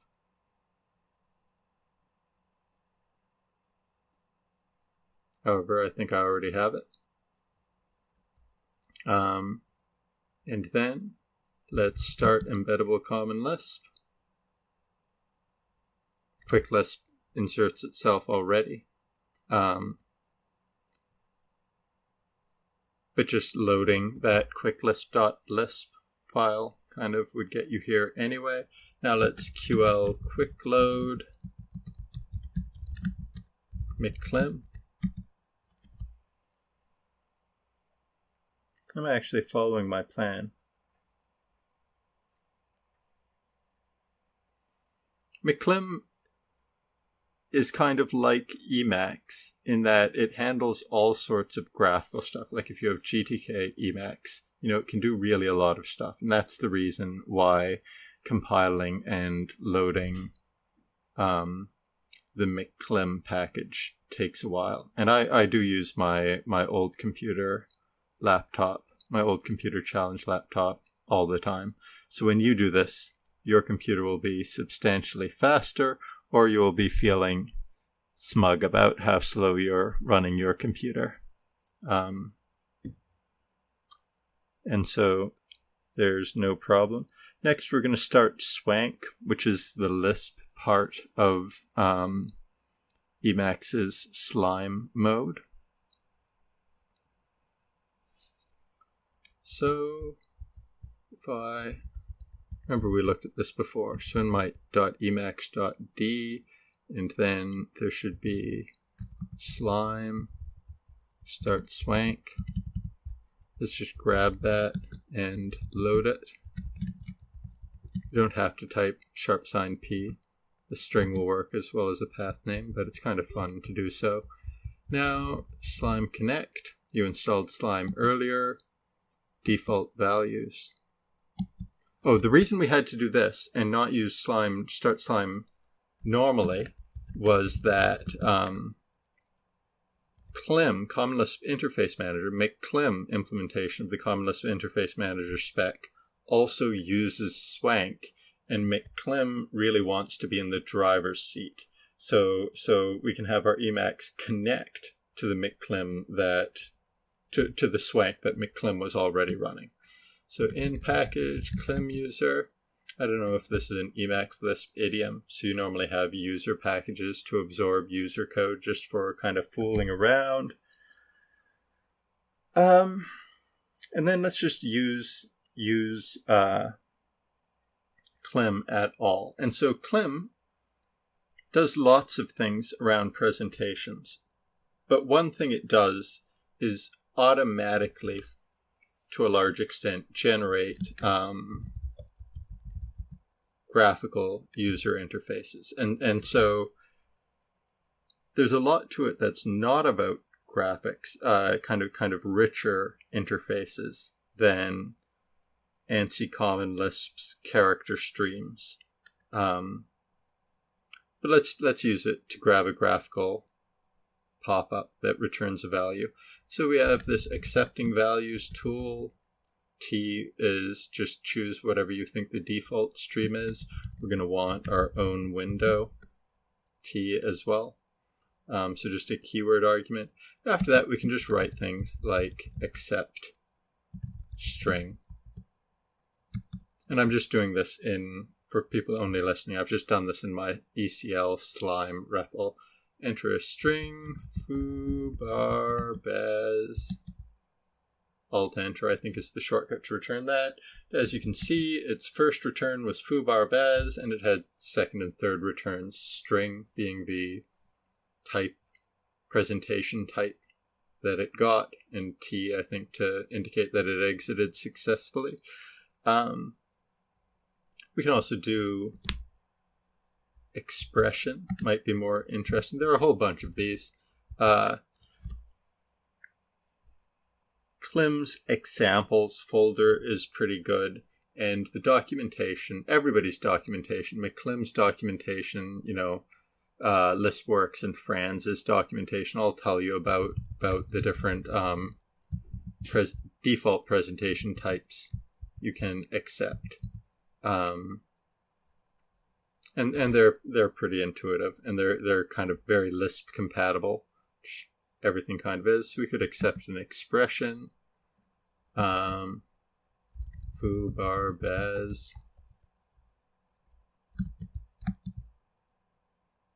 return foo, bar, bez 123, because that's what I wrote.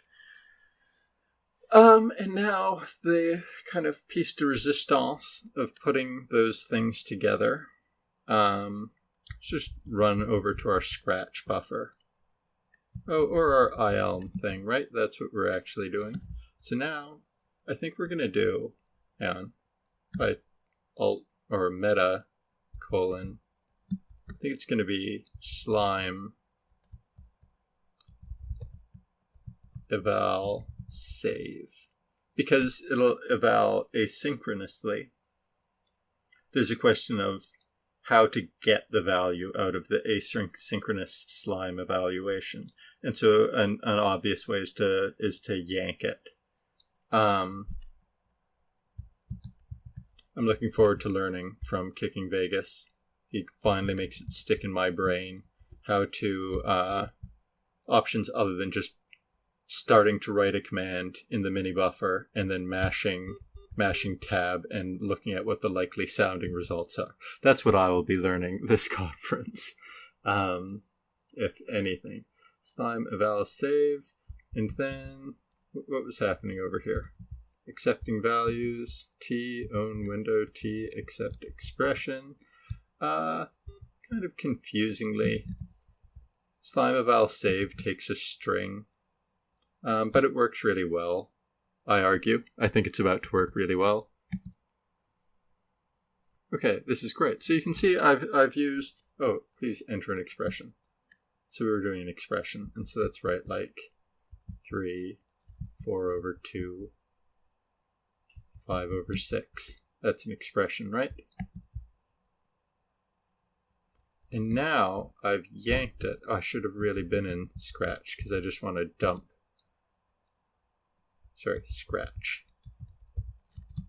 Dump whatever that did. Oh yeah, and see, it kind of simplified that while it was reading it. So running in elisp slime eval save, accepting values, T own window T, accept expression. And I got the 3 returns all the way from McClim to inferior Lisp to elisp, 3, 2, 5 over 6. Second return was a presentation type of expression, returned successfully, T. Yeah, so that's pretty cool. How out of time are we? Oh, we did this in basically half an hour. Maybe we could stop and assume there will be a bit under half an hour of interactive discussion. And when I also watch this and also receive suggestions, there will be additions and changes to make, I think. But can we quickly defun,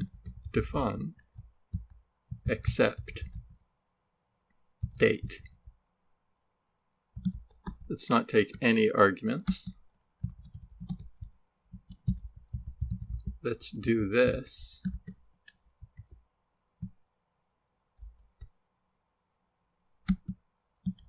Accept date.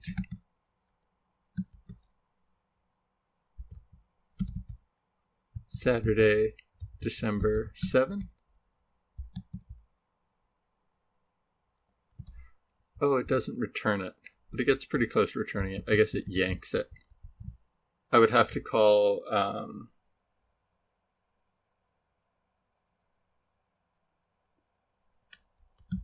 going to say it's slime sync,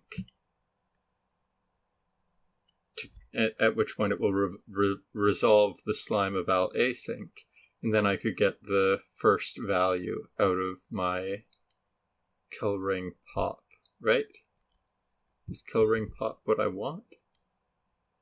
You know, you tell me in the interactive feedback, which should be happening in Lambda.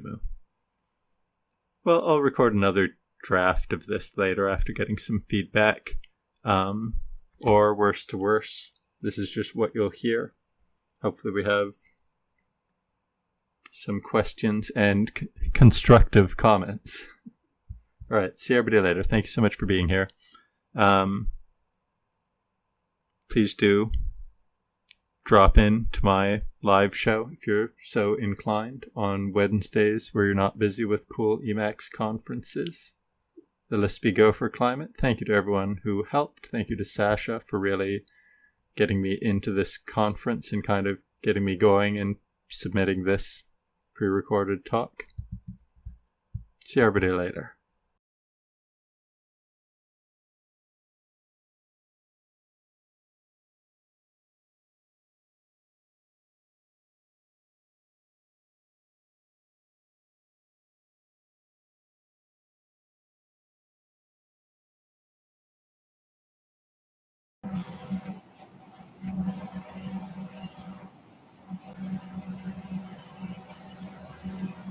All right, are we gonna connect? Hey there. So, if I'm not mistaken, we're probably live on the stream by now. I'm here now with Screw Lisp, who put together the talk we've just been watching, and we're going to jump into some Q&A. So, Screw Lisp, I'll let you do your own kind of introduction of the different chat format that we're looking at here, and if you want to talk a little bit, or also I'll mention there are some details up on the site on the talk detail. We'll be adding the recording to this whole talk if we do get cut a little bit short, as we may have to cut away into the next talk on the live stream. Nonetheless, we'll keep going in here as long as we like, and we'll post all that to the website. All right, I've just closed my MPV because I was having that weird kind of infinite looping audio thing happening. But can people hear me at all? Okay, great. I'm obviously Screw Lisp of, I guess, the Lispy Go for Climate on Wednesdays. And I just did the talk that everyone was listening to, and this is our Q&A. And so I got a question that I had been planning to just keep going for half an hour, basically on the topic of with Ellis. And then I sort of decided discretion was the better part of valor. So Ellis asked, I wonder if there's a presentation type for readable output that is returned to eLisp. And yeah, so the next kind of topic for McClim is defining presentation types, which is very convenient, and you define them in terms of other presentation types. But once you get into defining a presentation type, you should really define your own accept method, at which point you should really be defining a command in your frame for using that accept method, all of which is quite easy, but I didn't want to spiral out of control, which is why I was kind of cheatily just accepting expressions and then writing a correct expression myself, which I guess you could validate in eLisp.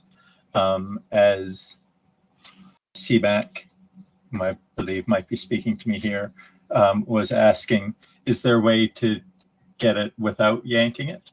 And yeah, so like I said at the end there, after you call slime eval save to actually get or kind of synchronize the result into your kill ring, you have to call slime eval sync, at which point you have to get it out of your kill ring somehow.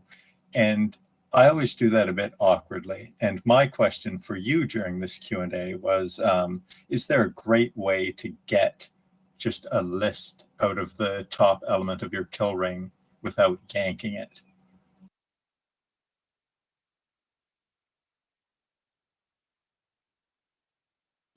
So there is a question on the Etherpad. Someone's asking, I would love to see the GUI interacting with the scheduling stuff that you were working on initially. Did you already talk about that? Oh, well, that was the eventual plan. And like I said, it kind of got complicated. Like, I didn't want to complicate things, so it's not that it's particularly difficult to do, but that was the original plan for this talk. But then kind of too many things started stacking up, in my opinion, and I kind of wanted to leave people with some kind of useful starting points in this talk, rather than saying, hey, look at this huge volume of code I've written that Heard that. might not be able to do. Yeah, but as Sasha suggested, I will do a follow-up video with the kind of synchronized eLisp mode stuff, because that is the point of the talk. Sorry for talking over you. Please continue.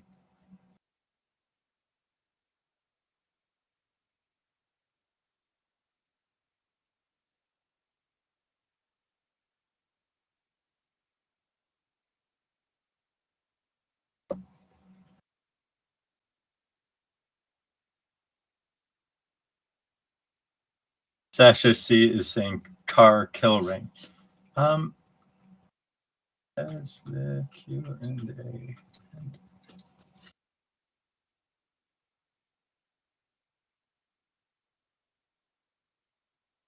Oh yeah, so this question, they're just asking in the Scratchpad, is there any other GUI stuff I've worked on in the past? I guess my TubeNix channel, I was doing a bunch of that, so just common Lisp development homed around McClem. And what is my TubeNix channel? If you find a TubeNix channel and it has a name like Screwtape,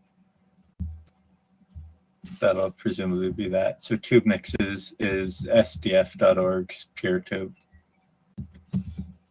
No, not that one.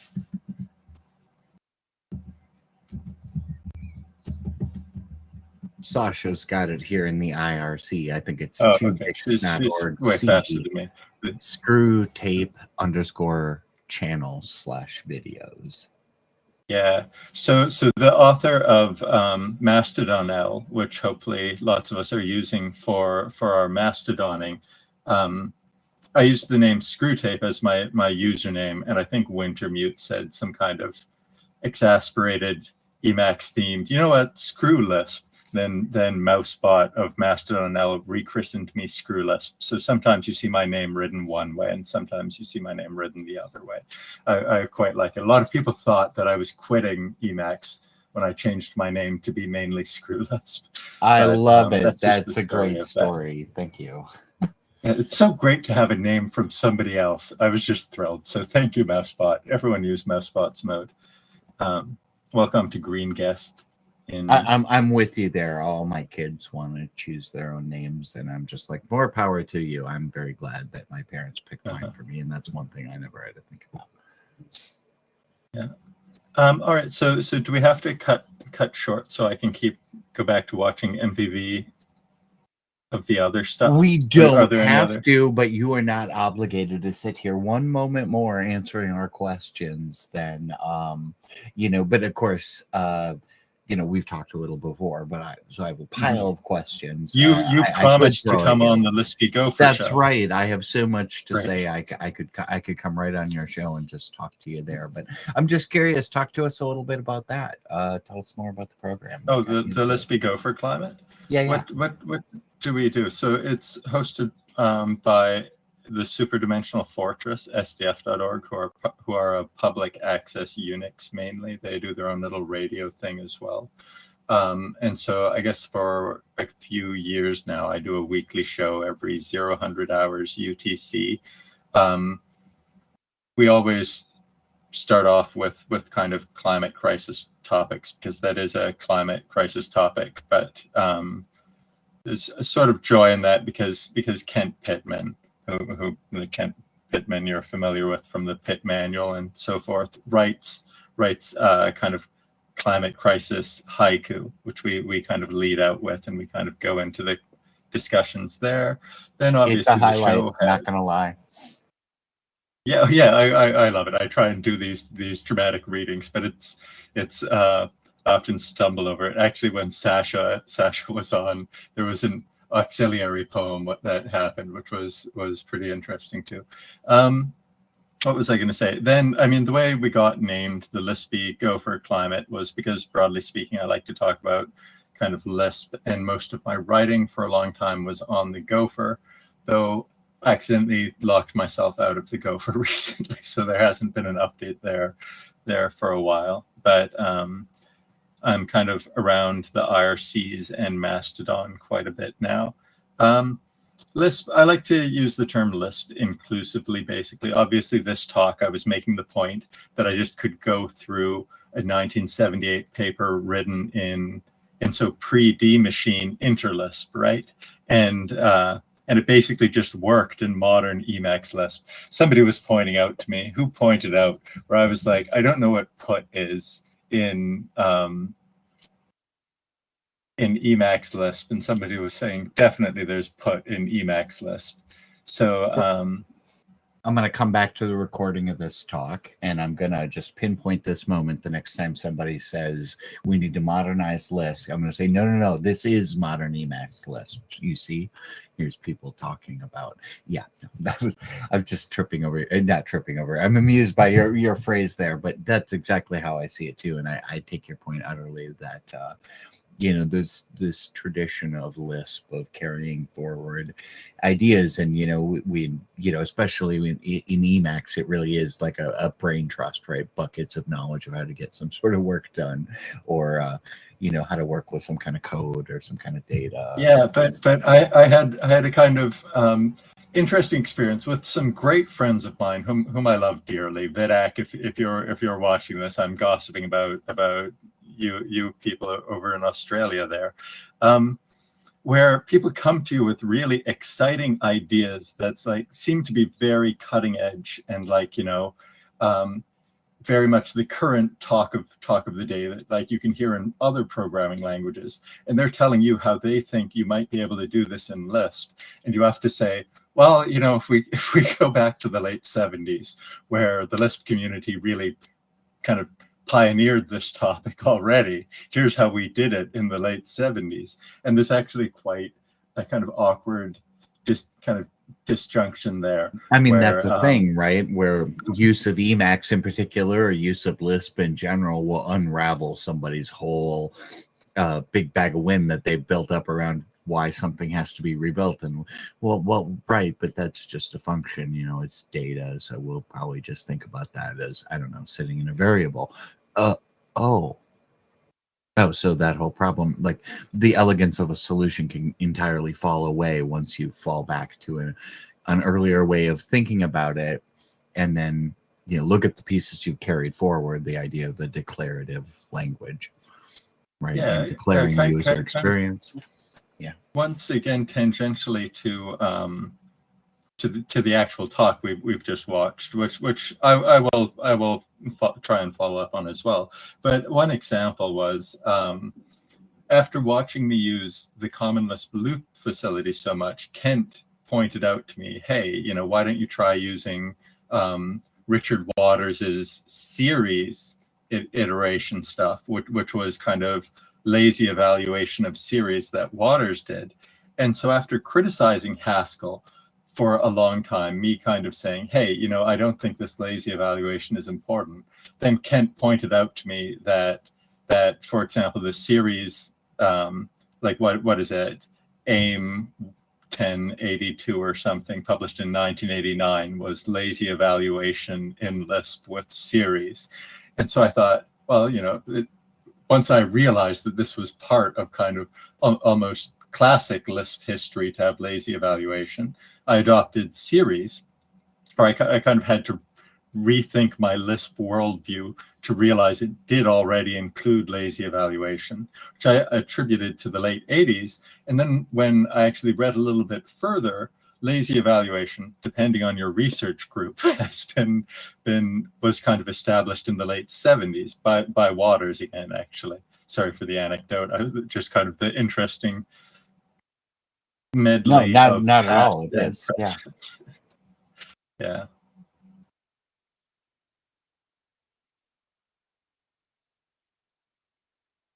Ellis over in the IRC has come up with a good slime eval async. Oh, I see. So yeah, I guess that would work. I have to try that. Okay, you're just getting me reading this. So they've had a stab at resolving our asynchronous calls thing more elegantly than me. Left as an exercise to the listener. It's one of the big virtues of something like a convention. It'll bring us together with other people that can kind of see past the motes in our eyes. Oh yeah, that's easy for me. Yeah, definitely. Hearing somebody else's kind of thought process from you and from just the past speaker, who was Robin, I think, because absolutely this was in the morning for me, so I just kind of got up and caught some of Robin. Yeah, it's so great. Kind of vicariously experiencing somebody else's Emacs usage and how it kind of subtly backs on to their own development flows.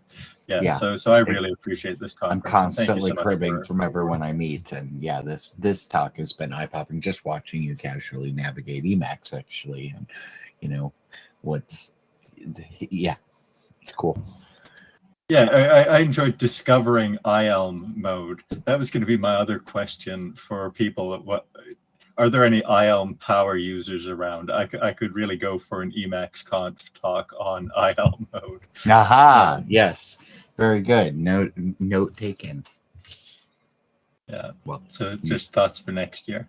Oh well, I kind of want to get back onto the MPV, but thank you for so much for this.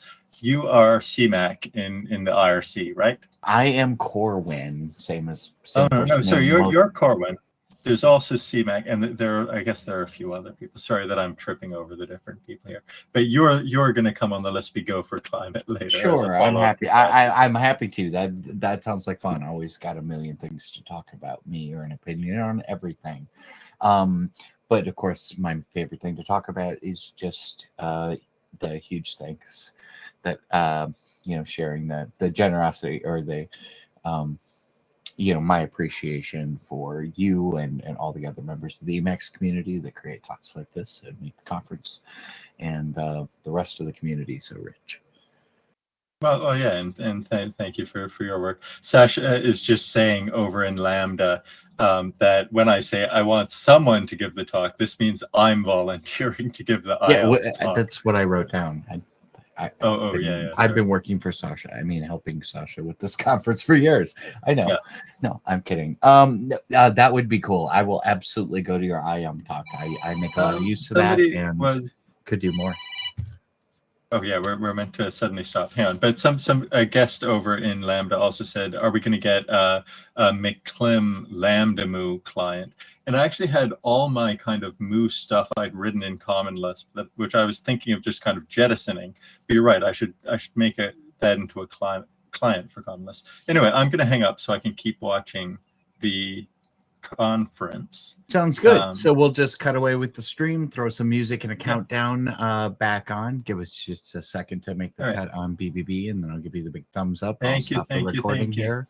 We'll get it all posted up right next to your awesome pre-recorded talk.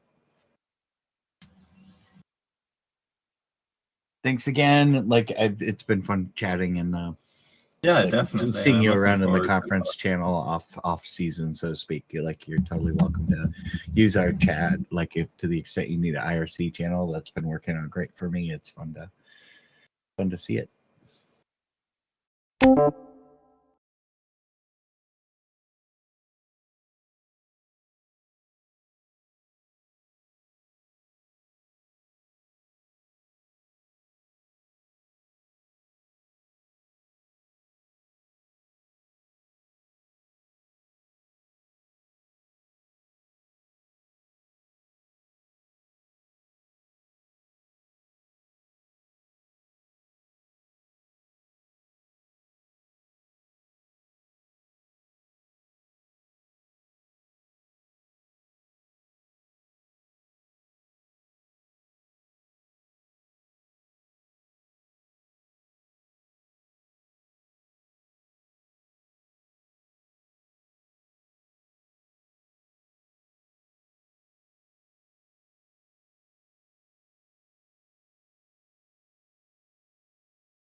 Hi, my name is Eduardo Ox.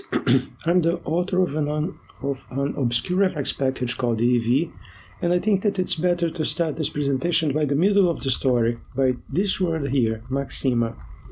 Maxima is a computer algebra system that has several interfaces.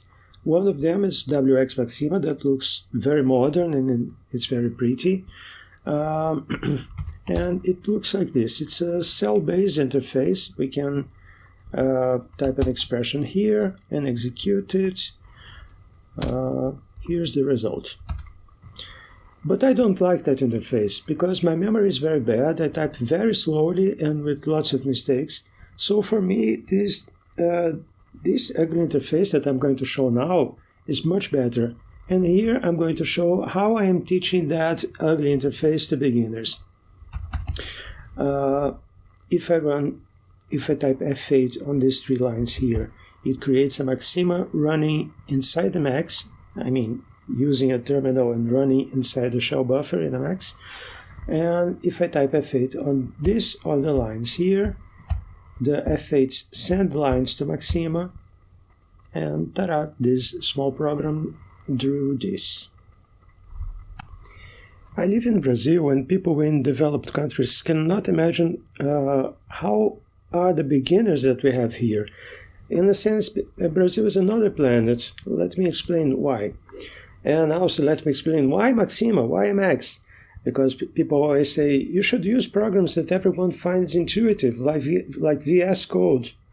Well, I teach calculus in a bad campus of a good federal university in Brazil. My university is called UF, for Universidade Federal Fluminense. The main campus of UF is in Niterói. That's a big city near Rio de Janeiro.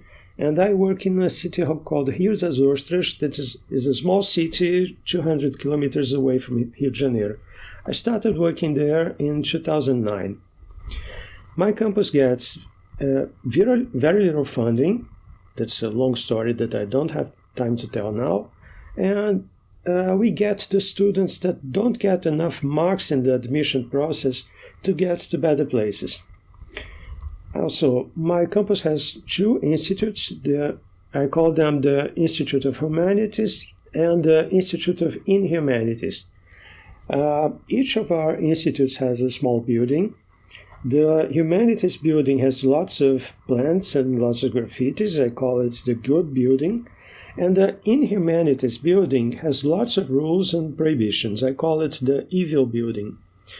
I heard that the Inhumanities building has a laboratory with computers and that it doesn't have any machine that runs Linux. But the Inhumanities building is shrouded in mystery and basically humans avoid it. Only inhumans go there. I only discovered how much another planet Brazil is a few months ago. In May and June of this year, the federal universities in Brazil paralyzed their activities in a nationwide strike for 2 months. And during the strike, the humanities students occupied the humanities building and organized lots of activities there. They asked me if I could give some workshops, and I offered 2 hands-on workshops on free software for beginners, basically on Emacs and EV, with tutorials, with lots of try it. And as usual, the students of computer science and engineering ignored the workshop completely and didn't come.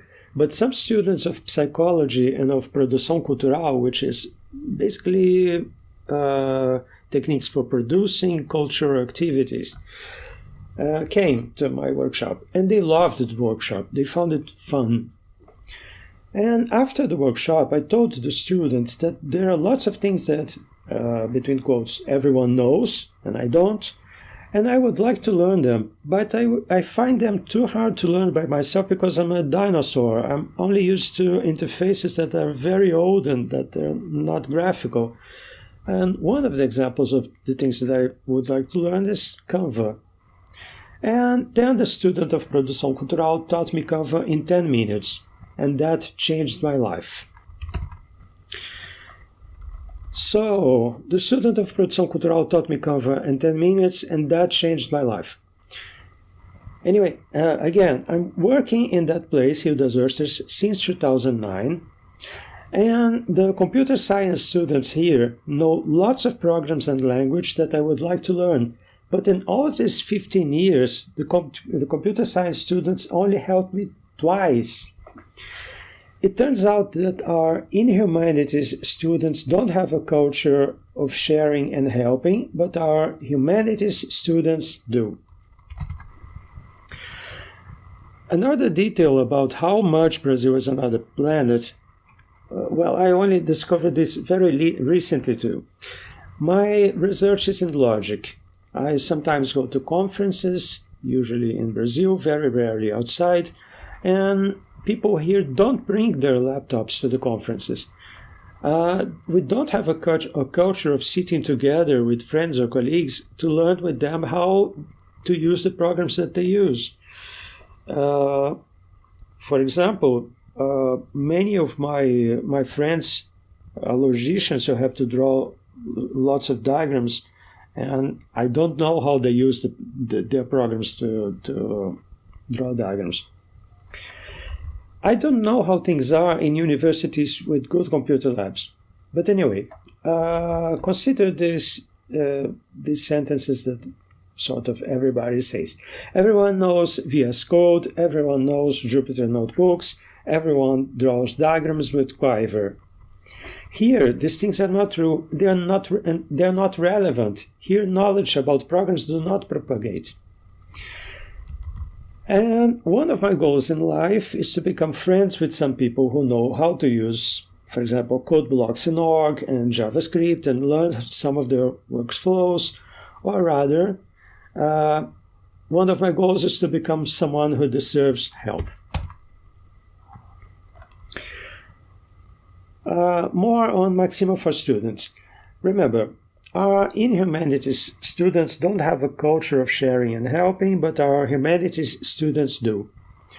I've been telling my students, I teach Calculus 2 and 3 here, that they will learn much faster if they learn Maxima, and that people who learn Maxima can take an optional test and earn extra marks in the course. But if they behave as typical in-humanities students, I mean, not asking questions and not helping their colleagues, then I won't help them. Actually, it's even worse. I've told my students that my documentation is not good enough yet, and every question helps me a lot, so please ask questions, and I've begged on my knees. And now I can treat students who don't ask questions as people who won't help someone that they know who is begging on his knees.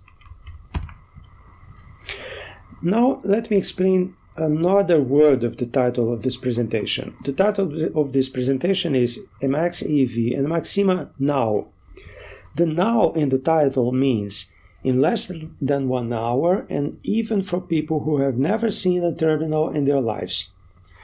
Well, my title is a slight exaggeration. It only took less than 1 hour for one person, who is a school kid from a small city in the north of Brazil, who didn't know anything about programming, but who was competing in the local math Olympiads, so not a typical person. Now let me tell a story based on real events and based on a real student. The student said, I have Linux on my laptop. Can you help me to do blah 1? I answered, sure, do blah 2 and blah 3. This was all by chat. I don't remember if by WhatsApp or by Telegram. Then 1 week passes and the student talks to me again, and the student says, it doesn't work. And I answer, what happens when you do blah 4 and blah 5? Another week passes. Then the student reappears and he says, it doesn't work. And I answer, type blah 6 and blah 7 in the terminal, press enter, take a photo of your screen, remember, not a screenshot, it's a photo of your screen, and send it to me. Then the student disappears again, another week passes, and the student reappears and says, how do I open a terminal? Well, then, plonk. According to the jargon file, plonk is the sound that a newbie makes as he falls to the bottom of a kill file. I prefer the simple definition here. For me, plonk is the sound that the person makes when he, she, or they hits the bottom of my list of priorities. I've been using this slogan with my students. It sounds much better in Portuguese, sorry. I am not a telepath, and for me it is 100 times harder to discover the doubts of people who don't talk to me than to discover the doubts of people who do talk to me.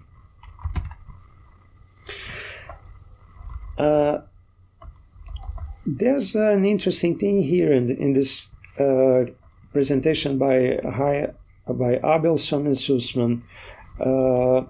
Let me explain now this word of my title, Emacs.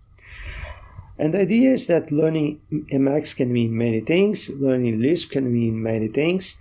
And in this presentation, oh no, one second. Sorry, back. In this presentation, they say anyone can learn Lisp in 1 day, except that if they already know Fortran, then it will take 3 days. And I would add, and if the person is starting with Doom Emacs, then it would take 5 years. Why? Because the person is using a different notion of Emacs and a different notion of Lisp.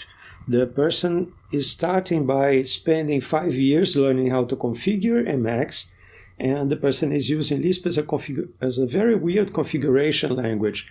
Usually the people who start by doing Emacs, they start by configuring Emacs, and only then they learn things like defun, etc. And another slogan that I use a lot with my students is that there are many cases in which learning just the thing B takes 200 hours, but learning A and then B takes just 20 hours. Here are some kinds of beginners that I do not want to help. First example, a person who says, I can't read that page, it has too many links. Second example, a person who says, I don't want to read anything and I don't want to learn anything. I want something that just works. And third example, I don't want to look at examples. You need to summarize everything to me in one paragraph. There are more explanations on these kinds of beginners at my page about this presentation here. And here is one kind of beginner that I really want to help. Beginners that are nerdy kids who are used to reading materials that are too advanced for them, understanding only a few % of what they read, remembering just a tiny fraction of what they read, going back to these materials later and taking notes about what they read. And who are also always interested in experimenting with new ways of taking notes, transcribing, summarizing, and saving links to primary sources.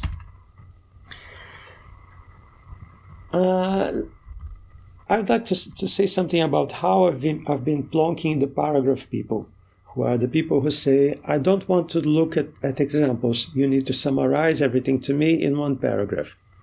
Well, I'm a mathematician. I work with lots of things that can only be summarized in a paragraph if we choose the level of who we are talking to. So we have many different one paragraph summaries, one for each level. And in many cases, this sentence, you need to summarize it in one paragraph, is wrong. The person means, I want to learn a lot in 10 minutes, and this needs diagrams, animations, and examples. This is an example of something in mathematics, in category theory, that I only understood after too many time, after zillions of years. It's called the Yoneda lemma. This is the general case, just this small thing here. But I only understood it after understanding many particular cases and then organizing them in a way in which different figures had different shapes and whatever. And the textual explanations for the dilemma, the one paragraph explanations or the many paragraph explanations never helped me much. And they contained formulas in mathematics, but written linearly, that had too many symbols, and my mental buffer is very small. And I had to find several tricks to reduce the cognitive overload of all these ideas. For example, I had to name the symbols consecutively, like A, B, C. So there's a kind of a temporal order in the symbols, in which the symbols that appear first have initial letters.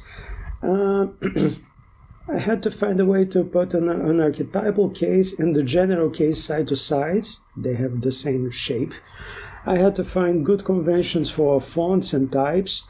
I had to choose good meanings for what it means, for what are vertical arrows, what are horizontal arrows, and so on. What is above without an arrow. So, how much detail should we include in our technical explanations? Well, there are many measures for cognitive load or cognitive overload. For example, I asked many technical questions on the Maxima mailing list that got answers that included snippets and names of Lisp functions, Common Lisp, because Maxima is written in Common Lisp, and I liked that. And I asked some technical questions on the org mailing list and on the hyperbole mailing list, and usually I got answers that avoided technical details. Note that I chose the term avoided to denote frustration.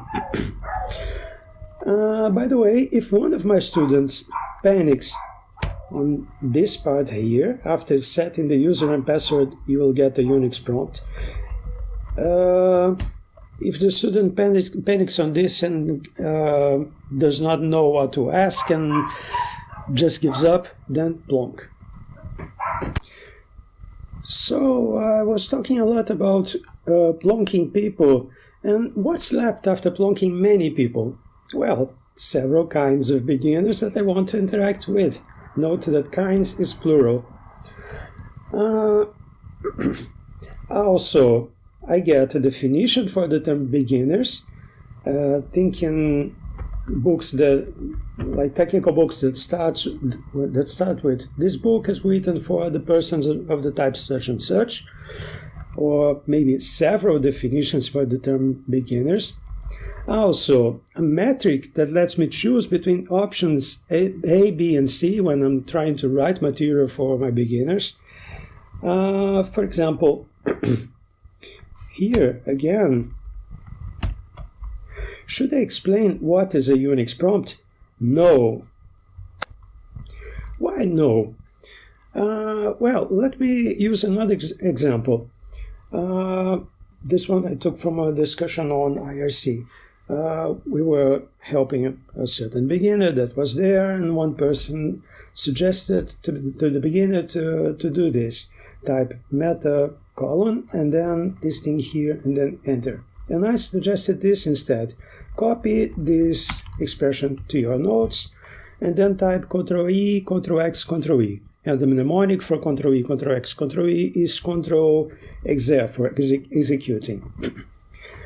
And then, well, for me, the option 1, this option here, is very costly because the person has to type a lot without errors and then after running that and reading this page here,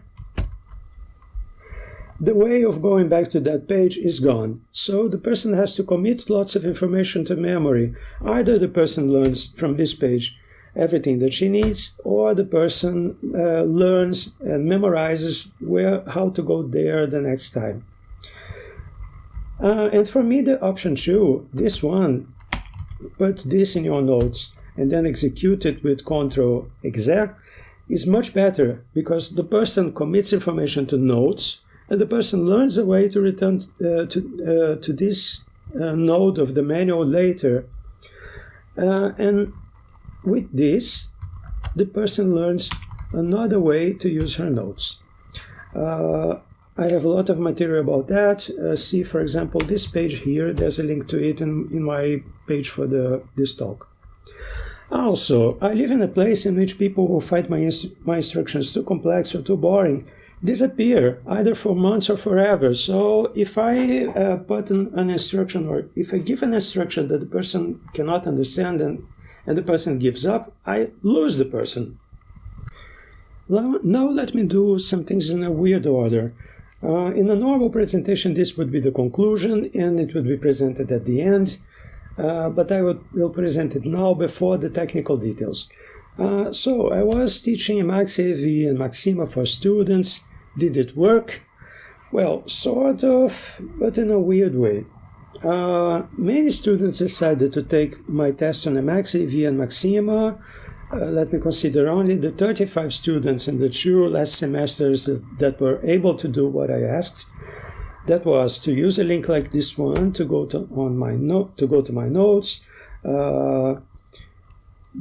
They had to go to a specific small program in Maxima, copy that program to their notes, modify it a bit to make it solve a slightly different problem, and then save the new program. So it was most a test on the interface and to test if they knew some very basic things on Maxima.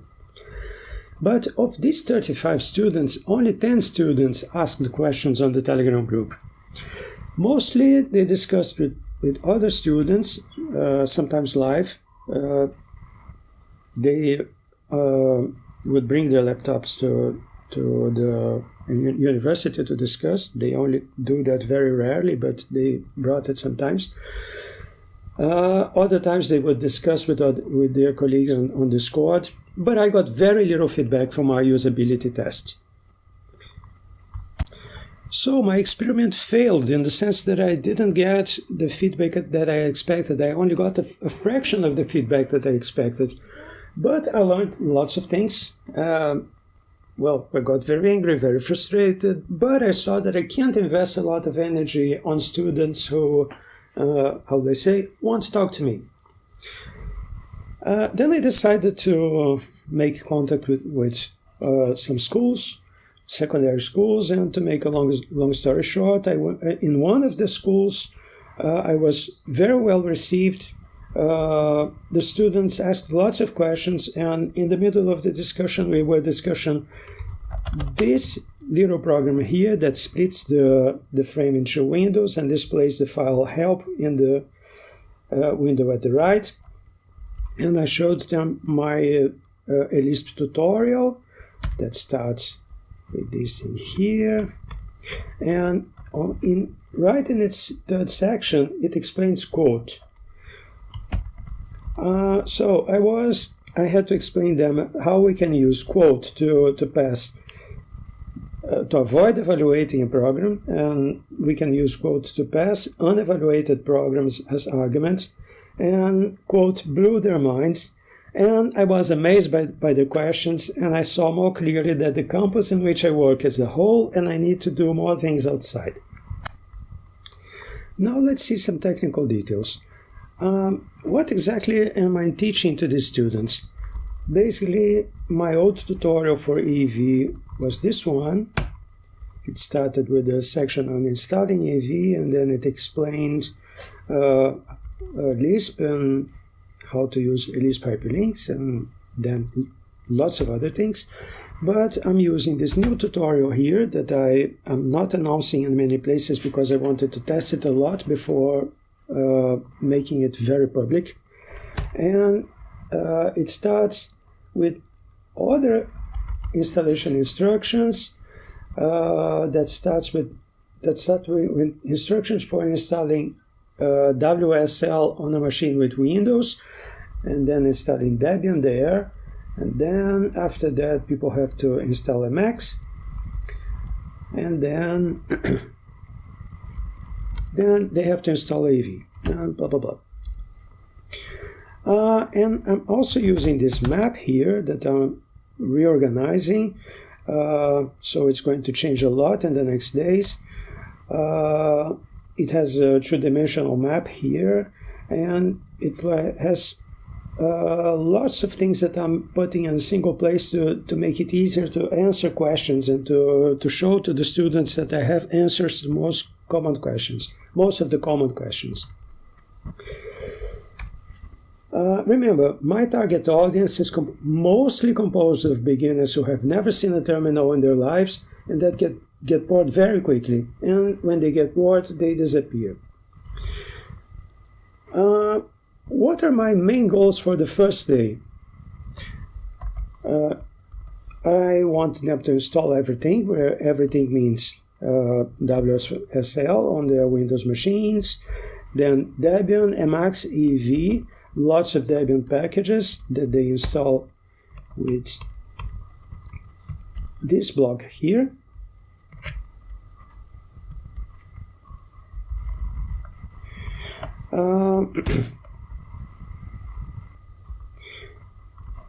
After that, they need to run some Maxima programs and some test blocks and configure Emacs and create a first set of executable nodes. And I consider that after that, the person is autonomous. I said that the students learn how to run some Maxima programs. Let me be more precise about that. The first step is something that I call the first for the 5-minute workshop, and it happens in the classroom on my laptop, and I make the students run these. Actually, in the first moment, I run this thing here, and then I ask them to run it themselves. So I type F8 on these three things here. We get a target buffer running Maxima. Then I type F8 several other times here. When I type F8 here, it opens a GNU plot window that I have to close by typing Q. Here again.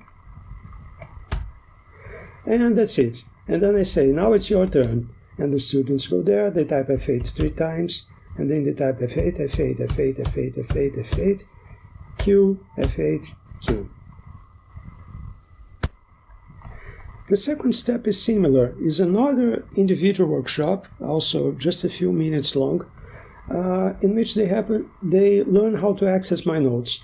My nodes on Maxima are here. I mean, this is the HTMLized version. It starts with the header, then a huge index here, then many blocks like this, well, whatever. And this is a specific block that corresponds to the thing that we run in the first 5-minute workshop. And in this second 5-minute workshop, they run the instructions in this section here. Usually I skip this thing in the first moment, then I explain it to them. And they run something like this that downloads a copy of my notes on Maxima, puts that copy in a temporary buffer, and they can run the thing here exactly in the same way as before.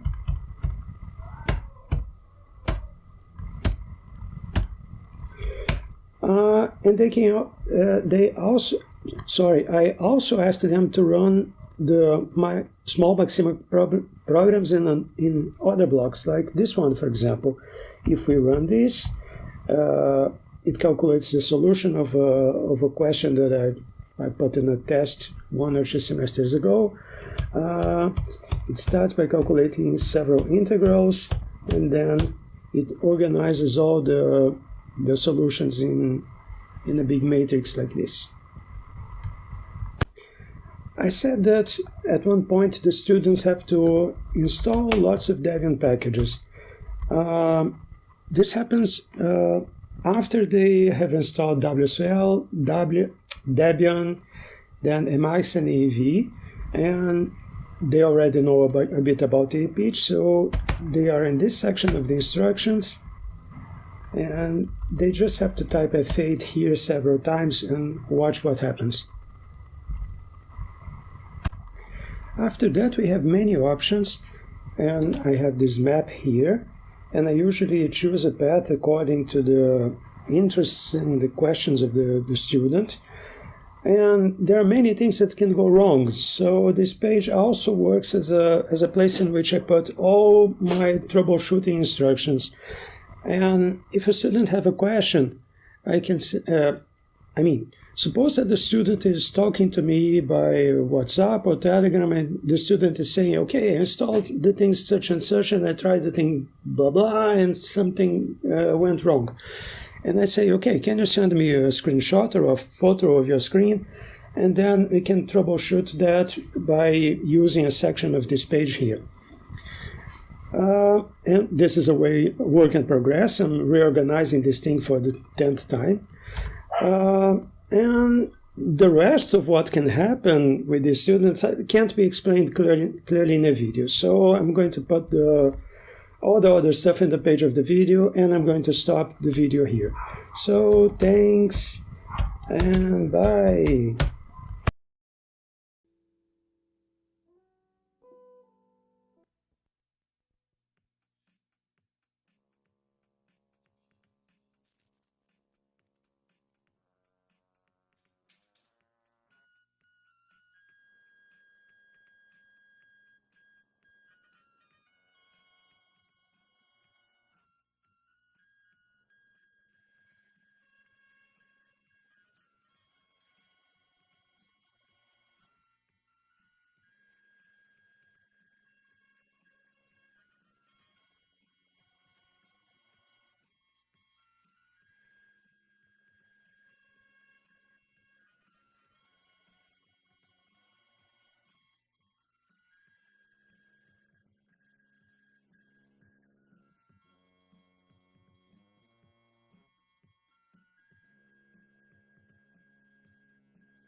recording of that somewhere here.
One should note that these additions, for example, touchscreen interaction, are not specific to Android, but they also are supported in other operating systems, such as, Wayland's and Xorg, which are not operating systems, and Windows, insofar they have touchscreen, and devices have touchscreen support.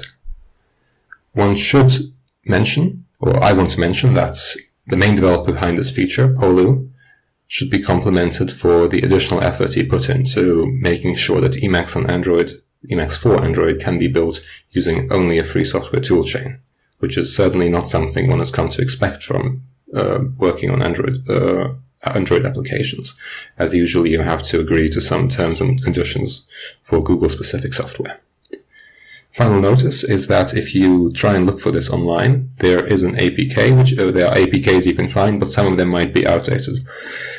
To the best of my knowledge, Polu has Emacs 30 Android SourceForge. He has set up some system where, here in SourceForge, there are regular and updated APK files which you can download to avoid having to build it yourself, but testing out the newest version in case there are some bugs which you'd like to report. Right. Next up, WitchKey is a package which has now been moved from LPA to the core. If you haven't heard of WitchKey before, the idea is, or the general pitch is, that WitchKey is a additional documentation interface for Emacs for displaying various keys which you could input, or various keys and key maps that have been partially inputted. But a better way to demonstrate this or to explain this is just to show it. If we enable the WitchKey mode, it's a global minor mode, then I can press, for example, Ctrl X, which is a prefix for the Ctrl X key map, and then down here in the buffer, in this window down here, we see various commands which we could invoke, and the keys to invoke them with. For example, if I wanted to say Ctrl X I for insert file, then I just have to press I, which was, to highlight it once again, it should be down here, yes. And pressing I without having to repeat the entire key code again, the partial key code again, just works.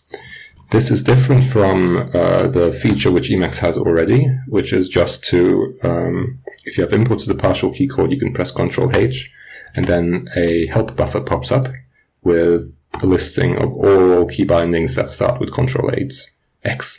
The information is the same, the presentation is different, because now if I wanted to do Ctrl X I have to repeat the entire key code again. So it's a matter of personal preference which you prefer. This is more of a traditional static approach, because of course I get a help buffer where I can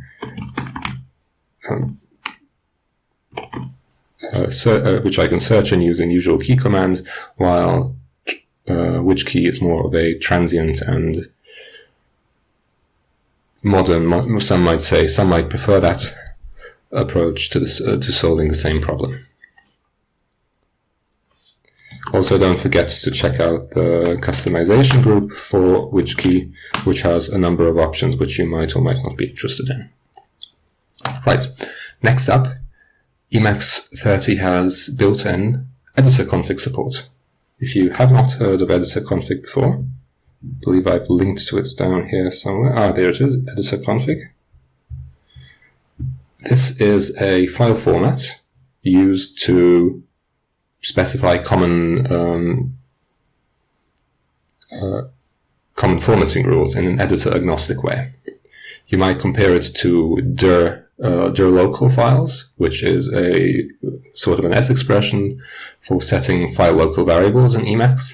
But of course, this is restricted to the common subset of what all editors should understand. For example, indentation styles, whether you prefer tabs or spaces, and tab width, file encoding, and so on. So it's nothing too advanced, but it's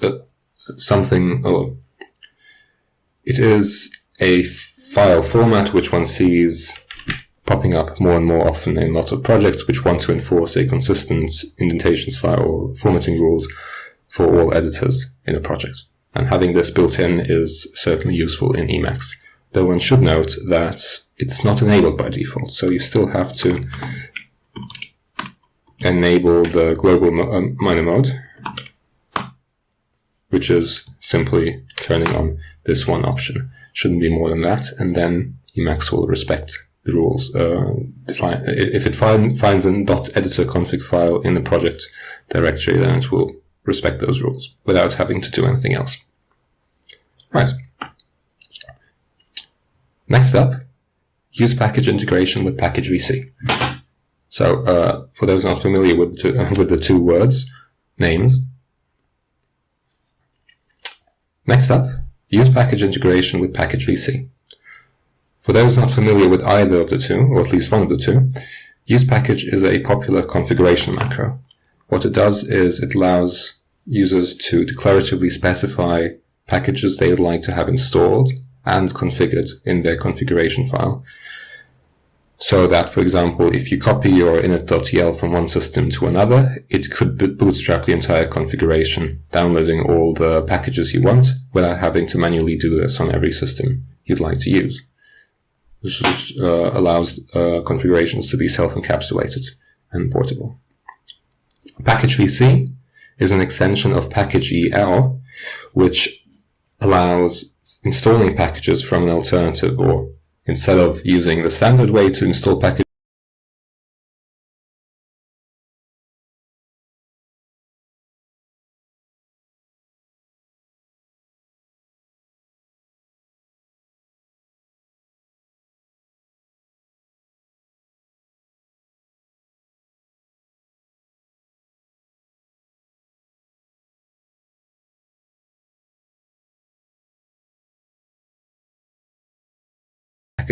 which has been changed now.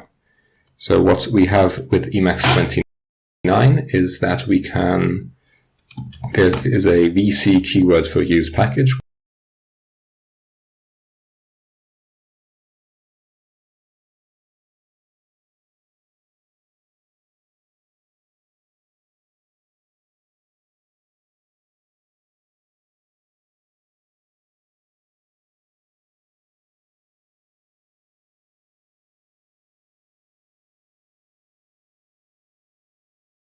and push them upstream. Or if you know that you want to contribute to a package, you can use package VC to download the source code, have all the version control information, prepare a patch, and send it upstream. In these examples here, we have the first example instructs package VC to download the source code from a URL. So this is a Git URL where it will download the source code from, and in this case, choose the newest checkout of the source code, not the latest release. And down here we have another example. Well, I'd prefer to consider the following example here. If we just had written this, then package VC would use the metadata which an helper server provides to fetch the URL from the official repository of, in this case, BBDB, without having to, and so it would be more or less the same like this up here, with a single difference that package VC integration into use package doesn't check out the latest commit, but the latest release, just to keep configurations more deterministic by default. Of course, if you prefer to use latest commit, you can use a package VC install command, or just update the package manually yourself, which you can use using package VC upgrade. Next, I'd like to focus on a few features which one might necessarily realize directly, but will hopefully improve your experience with Emacs. First up in this list is a new JSON parser. Let's maybe show the source code for that one. Oh, not JSON.el. JSON. Yeah, JSON.c. For those, the history of JSON parsing in Emacs started with Emacs 23, with the addition of JSON.el. This was the file which we had just opened a moment ago. This is a JSON parser in Emacs Lisp. It's fine, it does the job, but it can get slow if we have a situation like where Egglot uses a LSP server to communicate with, and the LSP server can get a bit chatty, sending a lot of JSON data, which all has to be parsed and garbage collected, which can slow down Emacs a bit. The situation was improved upon in Emacs 29 with the addition, or when JSON parsing was added to the core. This was the JSON.c file, which we see on this side, or the old version of the JSON.c file, which employed the Jansen library. It's the C library for parsing and accelerating JSON parsing in Emacs. This was good enough, or it certainly improved the situation for a lot of LSP clients. But in Emacs 30, the situation has been improved once more by implementing, or with the addition of a JSON parser directly in Emacs. So instead of using an external library, there's a custom JSON parser written in C in the Emacs core, which directly generates eLisp objects. The advantage to this approach, and compared to the Jansen approach, is that there's no intermediate format which has to be allocated and memory managed and freed again, which of course incurs an additional performance overhead. Next to this, there's also a custom serializer for JSON content, so translating a JSON object into a string, meaning that there is, or the consequence of this is that there is absolutely no dependency on Jansen anymore. This in turn means that now all Emacs users from Emacs 30 onwards can take advantage of this new JSON parser and don't have to worry about whether or not they have Jansen, this JSON parsing library, installed on their system or not when they want to take advantage of this accelerated JSON parsing. Next up, another behind-the-scenes feature is that if you build Emacs on your own,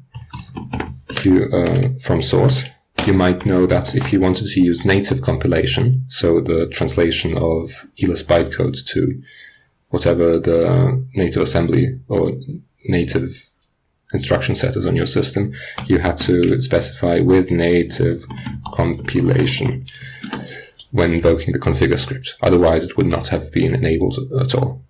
With Emacs 30, this step is not necessary anymore. In case the configure script will automatically check if you have the libgcc JIT library installed on your system, and if that is so, then native compilation will be enabled by default. In other words, if you have an issue with native compilation, or prefer not to use it for whatever reason, you now have to type without native compilation when compiling Emacs to prevent this from happening. But native compilation was added in Emacs 28 and has proven to be a very stable and useful feature for most people. So there's probably no reason to do this, and you can just invoke the configure script with one argument less. Right, and I'd like to finish up with a few smaller features, or a few smaller highlights. Maybe we can go back to the listing here. First up is, whoops. Here we have it. There are a few new major modes based on the treesitter library. Treesitter is this parser library which has been integrated into Emacs 29 that allows the integration of external, specialized, and quick parsers into Emacs, which improve stuff like syntax highlighting, indentation, structural navigation, iMenu support, by simply having a better understanding of an eLisp file, or not an eLisp file, of, for example, a HTML file or a Lua file, a PHP file, than what people usually implement using regular expressions in traditional major modes. So a few new major modes which you can try out here. Another interesting feature is the completion preview mode. We can maybe try it out here in the Scratch buffer. If I enable completion preview mode, this is a non-global minor mode, which will display completion options in inline using overlays. For example, if I start typing a longer symbol like define, now we had a derived mode, it suggests me to, I can just press tab and then it completes the option here. But it's not actually modifying the buffer. It's not pressing, these are just overlays. So if I move around, it gets deleted. It wouldn't get saved if I were to save the buffer. The same also should work in a shell buffer. So if I enable completion preview mode here and start, in this case, I'm using the bash completion package, which provides additional completion information. So this is not only limited to programming systems, but anywhere where we have completion at points. In Emacs, I can start typing here, ignore backups, and it's hints to the options which I have and allows me to complete them quickly. Another small feature is the package isolate command. What this does is it will prompt me for for packages I have installed in my system, and will start an isolated, or like Emacs-Q-ish instance of Emacs with only these packages installed. So for example, if I said I want slime and I want diff.hl, then this is a new Emacs window. It's unrelated to the one around. It uses the same executable, of course, but will not load your configuration file or any other further customizations on your system. All it does, it will ensure that these packages which are listed here, so in our case slime and the dependencies of slime and diff.hl, in the system, so that I could, for example, as you can see here, diff.hl mode works. Okay, this is not a version controlled file. Maybe if we take a look at, if I enable diff.hl mode, it's enabled in this case. What diff.hl mode does is it displays these version control changes in the fringe of a buffer. And even though this is a uncustomized version of Emacs, or an uncustomized instance of Emacs, it was easy for me to load this one package, or these two packages and all the dependencies necessary. As you can imagine, the main purpose for this is to make debugging issues easier. If you want to report about an issue you have with the package. And if I close this, it's closed and everything's thrown away. Last up, a nice feature I think a lot of people will appreciate is if you are familiar with, let's open a text buffer, the meta Q key. Meta Q is traditionally bound to fill paragraph. What this means is that, let's, for example, copy this text from here and squash it all into one line. If I press meta Q here, then the lines will be broken according to the fill column indicator up here. This is the traditional usage of meta Q, and it still works in text mode buffers, but in prog mode buffers, so any major mode inheriting prog mode, meta Q will now by default be bound to prog fill re-indent defun. This has, what is basically, to summarize the point, if you are editing a string or a comment, then the comment will be filled. But if you are outside of a comment or outside of a string, then the defun, or the top-level construct in the programming language, will be re-indented. Let's try that out with maybe some file I have open here. If I'm in this, let's choose some function. Let's take this for example. If we forward all of this again, and I press meta Q in on this paragraph, then the paragraph gets re-indented. But if I'm down here and I choose to break the indentation and then press meta Q, then as you see, only then it's practically selected the defun and re-indented everything without having me to move the points around in the buffer. So I think that's a really nice feature, which a lot of people can appreciate. It's one of those niceties which come from time to time.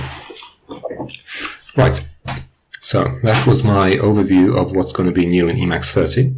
I hope that most people could take away something from this presentation and have something to look forward to try out after upgrading. As mentioned initially, as of recording, this release has not been completed yet. And if this is still not the case as soon as when you're seeing this video, please consider downloading and building Emacs 30 yourself. And if you have any issues, which is always the case, please report them to using Emacs. What's the command? Report Emacs bug. That will pop up a mail buffer, and then you can describe your issue and send them out. All bug reports are valuable, even if they are false positives or duplicates. It doesn't matter, because when you take the time to submit a bug report, which describes something that's specific to your setup, which the developers might not have noticed or known about, then you are certainly helping out a lot of other people which might run into the same issue in the future. And especially with upgrades, it would be nice to figure out small problems which make upgrading difficult for some people. The ideal is, of course, to have no issues when upgrading from one version to another. Having said that, I thank you for your attention, and I'm saying goodbye.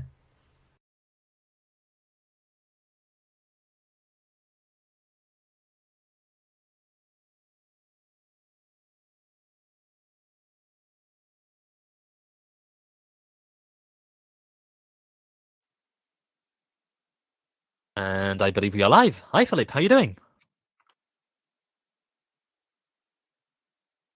Oh, did we lose Philip? Is it bad luck, or am I the only one not able to hear him? Give us just a second, folks.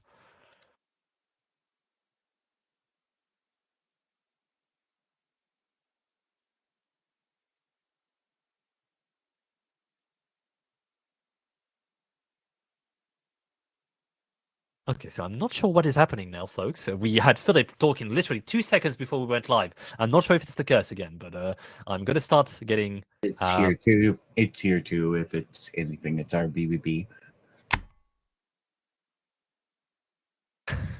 All right, so we're going to be doing a little bit of jazz handing as usual. Hopefully Philip will be able to join us again fairly quickly.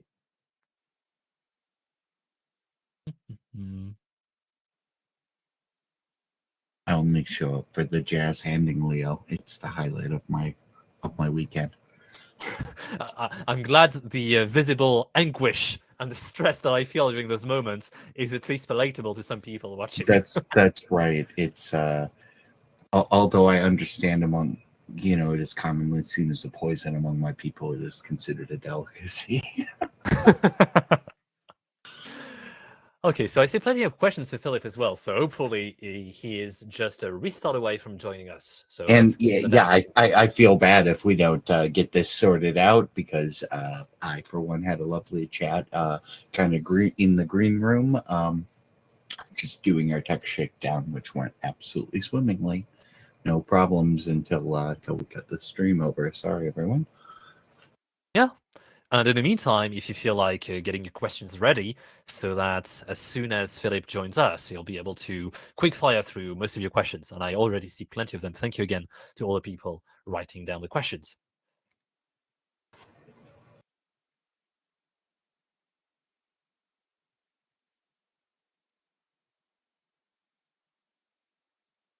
And afterwards, well, this was the last talk of the day, so we'll be moving to the close for today.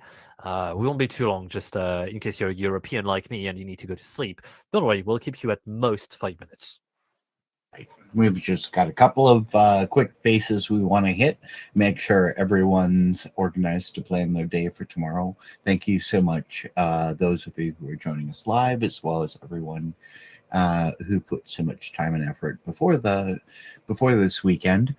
From Leo and my perspective, if you're watching this recorded, thanks everybody for all your work coming together to create this community project of EmacsConf. It's a ton of fun. All right, and Philip, I believe you are back. Did you have a very momentous crash on your end? Yes, I believe it was just in the right moment to when everything right as we began. were going live. Yeah. So what I'll do, I'll give you presenter again so that you, do you have your screen set up, or do you need to a moment? Maybe I shouldn't do presenter. I have the feeling that could have been related to the crash, and I'll just visually describe anything. Well, the camera looks great. You sound great. And on the stream, my eyeball says it looks great with Leo doing the streaming. So I say let's dive right in. You got a huge line. Sure. And in order to be a little more dialectical, I'll be reading the questions. So, first question: which key was a third-party package for a long time? Is there work to bring any other popular packages into the core of Emacs for Emacs 31+, like MacGit or Council? Right, I already answered that one on the, as you can see.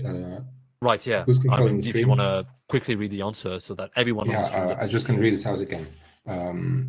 As far as I remember, the one package that was being discussed just around the time that the Emacs 30 branch was cut was MacroStep. That's the package that does an overlay, replaces a macro with the macro expansion using overlays, so you don't have to pop up another buffer, modify the current buffer. But we did manage to address all the concerns in time for the Emacs 30 cut, and I believe it's sort of stagnated around that, but it might be picked up anytime someone mentions it on Emacs Devil again. Another package the question mentioned was MacGit. That's a constant discussion regarding MacGit, and I actually, from the top of my head, I can't recall if MacGit is on non-GNU ELPA or GNU ELPA right now. It's still a non-GNU ELPA. Package. For those who don't know, only packages which are in ELPA are considered for addition, considered to be added to the Emacs core, to be bundled along with Emacs. And then there's another totally parallel discussion about having a sort of fat Emacs distribution. I call it fat Emacs distribution, where Emacs comes with a lot of ELPA packages already pre-installed by default, without So them maybe I being can part of Emacs itself. Yeah. Darn it. Maybe I could jump in with an active listening style, kind of follow-up question almost.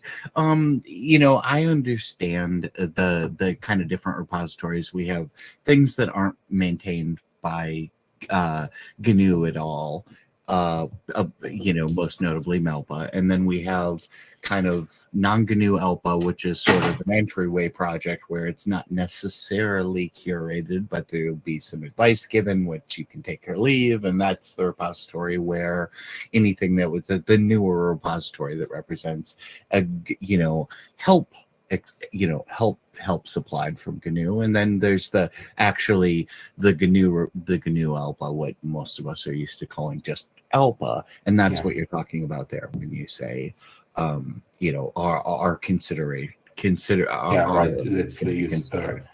packages on ELPA are officially considered to be part of Emacs. They're licensed under the same conditions as Emacs itself, same license, same everything. And they're more likely to kind of be drop-in patched. Oh yeah, it's time for this to move to core. Is that right? They have the legal conditions for that to be done. Everything's necessary from a paperwork standpoint. I see. But other than that, there's not really a big difference between GNU ELPA and non-GNU ELPA. It's really just this. The main thing is this copyright notice. So if you want to add a package to GNU ELPA, then all significant contributors have to have signed the FSF copyright assignment, and the package script, actually the ELPA build script, checks if the copyright lines all attributes are all attributed to the Free Software Foundation. Mm-hmm. But it's more of a that's not going to attach, right? So because that's not in place, it'd be a lot more work to merge it to core. I didn't hear the beginning. Never mind. I think I understood. You made your point well. Okay. All right, moving on to the second question. When thinking about using Emacs on Android, I start realizing all the other software I also want on it. For example, PDF Tools wants a small additional Emacs-specific program to be installed on, and Not Much obviously wants Not Much. Any way to get the goodness of Emacs for Android with this other stuff, using either NixOS or Gix or Nix Android to make an APK with extra stuff? Are you familiar with this topic? Absolutely not. Neither am I. The extent to which I have used Emacs on Android was entirely demonstrated in this video, I think. I experiment in my previous video. I know it does a few scrolling stuff, but I have no idea how external stuff, because Android it's a Unix or it's a Linux-based system, but it's really heavily modified to the preferences of Google, which includes not being able to have your own software on it. Yeah, definitely. All right, moving on to the next question. Does package EST Oh no, that's fine. I mean, you can't answer all the questions. I mean, it wouldn't be fun for me otherwise. Does package VC download a tarball from the specified Git repository or clone the repository itself? It clones the repository. That's the VC part in the name. Package VC uses VC, the Control-XV stuff. In Emacs 29, there's a new command called VC clone, which in Emacs 31 is actually exposed as an interactive command. And when you clone the repository, or when you can give it any URL of a Git repository, of a CVS repository, or a Subversion repository. Interestingly enough, most people only use Git, but anything that implements this clone command for VC, and it could download it. So there's no tarballs involved in there, which is also, one should emphasize, part of the difficulty of VC packages, because when you have version control and you want to upgrade it, it might be that the upstream did a force push, or that you made local changes and then you have to merge them upstream with the upstream changes when fetching stuff. So it's one of the big downsides of version controlled stuff. And I'm saying this is the guy who actually wrote package VC. There's times to use it, there's advantages to it, but that's something you should keep in mind, why tarballs are interesting to have, in my opinion. Okay. How is the new behavior of meta queue in prog mode, progfill, reindent, defun, or something like that, different from the behavior of control meta queue, i.e. indent pp sex in older Emacs version? My apologies if indent pp sex, it's really tough to read MetaX commands out loud. It's not bound to control meta queue by default, I can't tell. Let me try that command out, because I've never tried it, never used it before. I remember. You know, that isn't bound by default. I bind that up myself, and I have that binding. I think that's It not says right. so. I mean, I'm currently executing it here in Emacs, and it says you can also run the commands indent pp sx with meta queue, control meta queue. So apparently it is. I mean, I didn't set it myself. Today I I learned. don't know what's up with that. To try moving. Indent each line starting with points or pretty printed. I mean, the main difference between that and the command highlighted. What's the name again? I forget it all the time. The prog mode command. Prog mode fill reindent is that it checks if it's in a string or not. If it's in a string or if it's in a comment, then it will refill. Otherwise, it's going to reindent. So that's, I think, as far as I see, that's going to be the main difference. If we have some long comment somewhere. Let's try that out. Yeah, that's the difference. I just you can't see it, but I did try it. Okay, so, good. Thank you. You did a wonderful job describing visually what you're doing. All right, moving on to the next question, and we have just enough time to cover the last 3 questions, and especially because the next one I can pretty much surmise the answer. Any plans for Emacs running on iOS? Probably not, because it's not. I mean, as I emphasized in the video, the Emacs port in Android is completely free, and to my knowledge, that's not something that's currently possible with iOS. You need Xcode or something like that to build iOS stuff. So that's a big no-no. I mean, maybe Apple's going to change their mind on that one. Well, I won't be the one liaising with Apple to make sure that they do, but PR welcomes, I guess, or motivated folks welcome. Second to last question. I am worried about the situation on non-free systems. There was talk about the Windows and the macOS versions being as good as maintained. Where do we go from here? I gather that most users of Emacs are still on non-free platforms and will remain to be there. I don't know about the last point, if that's true, because there's no statistics on that matter.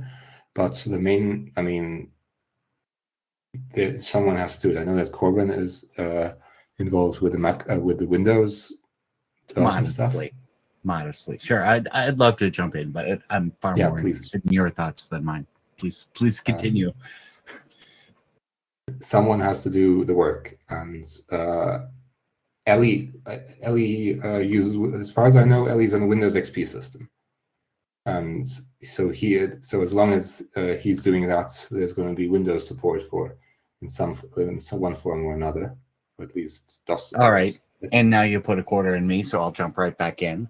That's perfect for where I guess I would take the question. To me, it's an accessibility issue. Think about it this way. Maybe that Windows XP system is what someone can afford. Likewise, from a freedom versus I have to do my job and I have to use certain technology to do my job, maybe Emacs is what somebody can afford, right? It might be the only free tool that they use, and they don't have a lot of choice about the operating system that they're in most of the day. In fact, somebody could be in the situation where their computing device at work is really their internet access, right? All of those situations are possible. Therefore, I tend to assume they all exist. And when I ask, how much it definitely is concerning when we hear about kind of black holes in the brain trust of something like support for the Windows port. I feel like I've heard a lot of people answering that call, but the importance of that is that it doesn't stop echoing, right? Free software goes as long as there are people that are irritated enough about something to sort of come hack on it. Yeah. And the same applies to macOS. But I don't know any concrete details about who's currently working. I can't recollect any details on who's currently working on what. Okay, and that leaves us with the last question of the day. I'm a bit confused about what version of org I should write towards, because there's org in Emacs, so the one that ships built in. There's the one in ELPA. There's the one in org, probably the org ELPA, I assume. Yeah. Is there a best practice on what org to use when following Emacs latest? When following Emacs latest, it depends on, I think my rough heuristic is if you do use org a lot and if you follow the newest features, then use the version on ELPA, because the ELPA version should be the most up-to-date one. The org ELPA was deprecated, to my knowledge. If that's not true, please someone interrupt me before I make a fool of myself. No one's done that yet. So, I think a couple of years ago, there were chats about. There were chats, and then we deprecated the org contrib ELPA, but I think org ELPA is still alive. Yeah. Oh, I didn't know that about that. Okay. In that case, that relativizes my how absolute my answer is. Personally, I just use the version in Emacs, which is bundled with Emacs, which is regularly updated on master whenever there's an ELPA, whenever there's a release. But that might take it might be a short time behind the ELPA version or the other ELPA, the org ELPA, which we mentioned. Yeah. But I'm a very light org mode user, so please don't take my word on that one. No, and I'm happy to come to you. Yeah. I feel like we lost Leo again. Okay. Well, that's all right. I wanted a bite at that apple. I'm a little bit, I also describe myself as a light org user, but somehow your comment made me think, well, maybe I do use it just a little bit more than you, Philip. I get from my standpoint, I'm using it as a technical basis for dungeon mode in order to keep the game notes for the games that are made using this game engine I'm making that I talked about a few years ago. As soon as you said technical grounds, you bet me. Right. So I've studied its internals a bit, and I have my own thoughts about this or that. Right.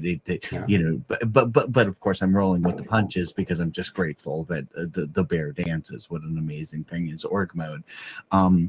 But Leo knows far more than me, conveniently having its stage right here, so he can't defend himself from this. But I've had thoughts around this space. Are you back, Leo? Yeah, sorry, I'm back. So I was. Don't be shy. You save us all. Maybe at closing remarks I'll bring this up. I was trying to clear my throat to be very inconspicuous about me coming back, but apparently I was ousted. I was trying to answer the question, and I was trying to desperately save you from answering, Philip, because yes, the thing about org mode is that if you are the kind of people who tend to check out master on org mode, generally it's roughly pretty stable. Like when we were working with org element and stuff like this, perhaps there were some elements of stability which weren't there quite yet, but usually now it's pretty stable. So I think that if you are really excited about contributing to org mode and stuff like this, I think there isn't all that many risks to just checking out org mode master, so cloning the repository and just keeping up to date. Otherwise, ELPA is a fairly safe bet if you want to have the latest stable version.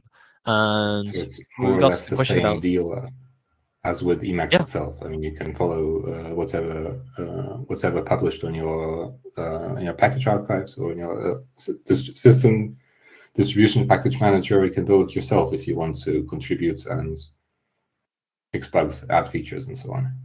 Yeah, and I don't think perhaps a little more with Emacs because the features that tends to get introduced in Emacs are slightly more wild, and not wild in the sense that they are less stable, but wild in the sense that they tend to change a lot more stuff. The org, the core of org, at least during Bastion's maintenance ship, was very stable when you think about it. So things might change with Yor right now in terms of how he wants to change some of the core behaviors, but it's usually pretty stable. And whether you use the latest major version, the latest minor version, things are probably going to be pretty stable at the end of the It's day. like you heard me while you were offline. And I do agree with that in case you might have heard both our remarks and think we're talking different angles. Actually, I think we would tend to agree on this, Leo and I. For the record, when I'm saying, oh, I have to go keep up with org, that's because org grows behaviors that I've got my own.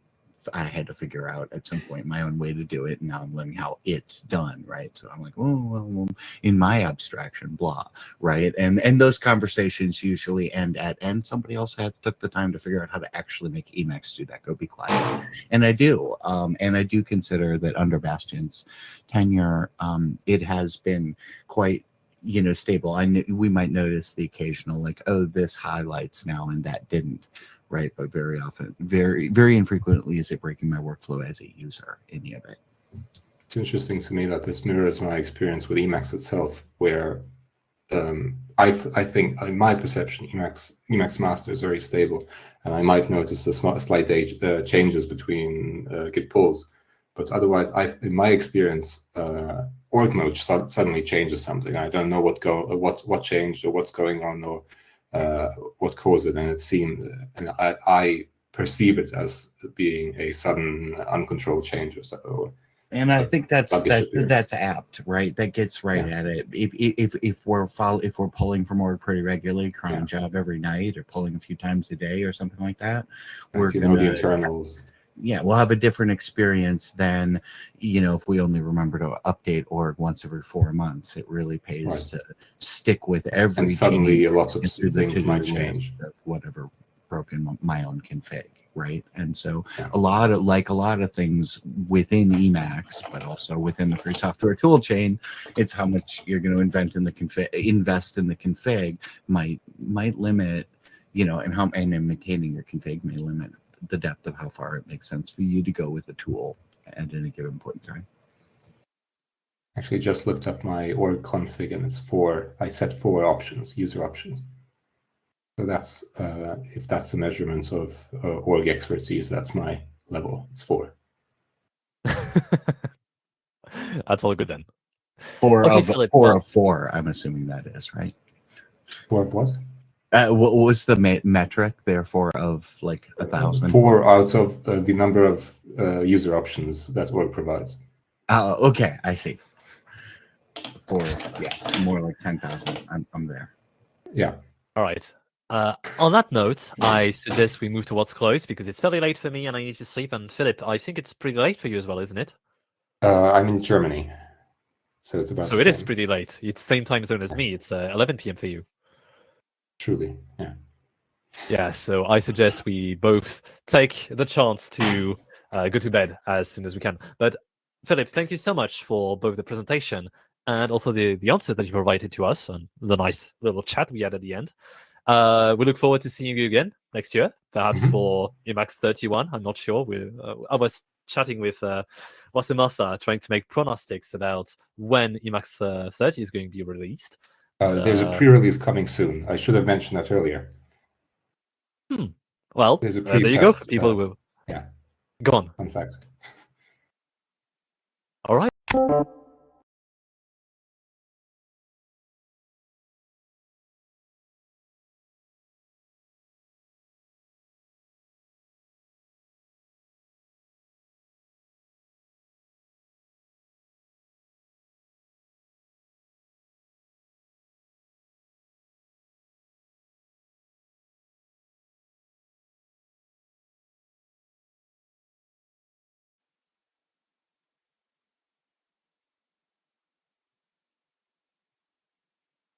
Okay, I think we are live again. Hello again, Colwyn. It's been just a hot second. All right, let me start recording. Hi, Did Steve. you miss us in that hot second? It was a very hot, short second. Everyone's putting webcams. I guess I think I should put my own webcam now. I will figure out a way later. Do we have Chloe join as well? Chloe has been checking in people today. I think he's joining us. All right. So everything is working. Audio is fine. All right. Who wants to share the thing? I will share it. Just give me a second. Saturday close. Take presenter. Yeah, I'm there. All right. We're gonna keep this short because Leo has to go to bed and Yes. everything. It's been a wonderful day. We have made it to the end of the first day. Hooray! Thank you everyone for all of your patience. We've had more whoopses than usual. I don't know. It feels like more whoopses than usual this year, but that is all right considering you're here. We're having conversations. You got to see stuff. That's all good. So we'll hang out a bit more tomorrow. We just want to go through quick, end of day notes. Pre-recorded talks are already up on the talk pages. You can go watch the videos. They're also on YouTube. We'll work on extracting the live talks and the Q&A sessions, some of which I need to pull out of either the YouTube stream or the Icecast dump because I forgot to start recording at the beginning. We'll figure it out. And there's a mailing list. If you want to get an email when we get it all sorted out, you can subscribe to EmacsConf Discuss. Please leave your thoughts, suggestions, whatever on pad.emacsconf.org/2024. Lots of people joined us today. Thank you very much. We had 177 at peak for the Gen track and 226 something viewers at peak for development, plus extra for people watching through low res, which actually stayed up this year. Hooray! All right. Yay! Yay! Does someone else want to read their thanks, or people can just read the thanks because again we're trying to get through things quickly and we have so many people to thank. It's great. We'll go into more thanks tomorrow when people have slept. Colin, do you want to take it? Sure. Thanks, Leo. Leo. And let me just say, thanks, Leo. And really to all the speakers, the participants, everybody whose work on Emacs itself led to the fascinating what's new in Emacs 30 and what's upcoming conversation that we were just a part of. It's a lot of fantastic stuff. There's too many people to thank all by name, and likely we'll have left some people out. I think you were glancing at this in the last talk because we were just hastily throwing these notes together to not leave you completely cold as we all run scurrying from our beds to get ready to do it all again tomorrow. But just from the bottom of our hearts, thank you so much. I don't want to not mention the part that's actually highlighted for me to say here, which is you may already be aware if you visited any Free Software Foundation website, maybe some GNU pages, such as the GNU Savannah page. Savannah is a repository hosting Emacs, and even FSF hosts some infrastructure for this conference and host our media assets year round. And they're running their fundraiser right now. They also you can give to this conference year round. For the first year, we're dipping into that pool of money that you've so generously given us in years past and using it for some of this year's conference infrastructure. Thanks to Sasha's work, that all just worked great as we moved it from host to host to get what we needed, and we'll talk about all that more tomorrow, I'm sure. I don't know where that leaves us. Anybody else? Chloe, you want to jump in and close on the day? Do you have fun checking people in today? I sure appreciated it. Everything worked perfectly, by the way, y'all. Yeah, I'm determined. You can sense the clear divides between the Europeans and the Americans right here. I'm afraid I summed it up in my first sentence, right? We're tired. We're going to go climb into our beds now, but we're excited to do it all again tomorrow. Thanks everybody for all your hard work. It's sure worth it from this seat. Thanks everybody. Thanks. And I guess that's us for today. So we'll see you tomorrow, starting same time as today, which is 9 a.m. EST and 2 p.m. UTC. So in about 8 hours 24. So that's 16 hours from now, if you are keeping count. So I can still count, even though it's very late in the day and I've had 8 hours of conference. So thank you so much for tuning in, and we'll see you tomorrow. Bye-bye, everyone.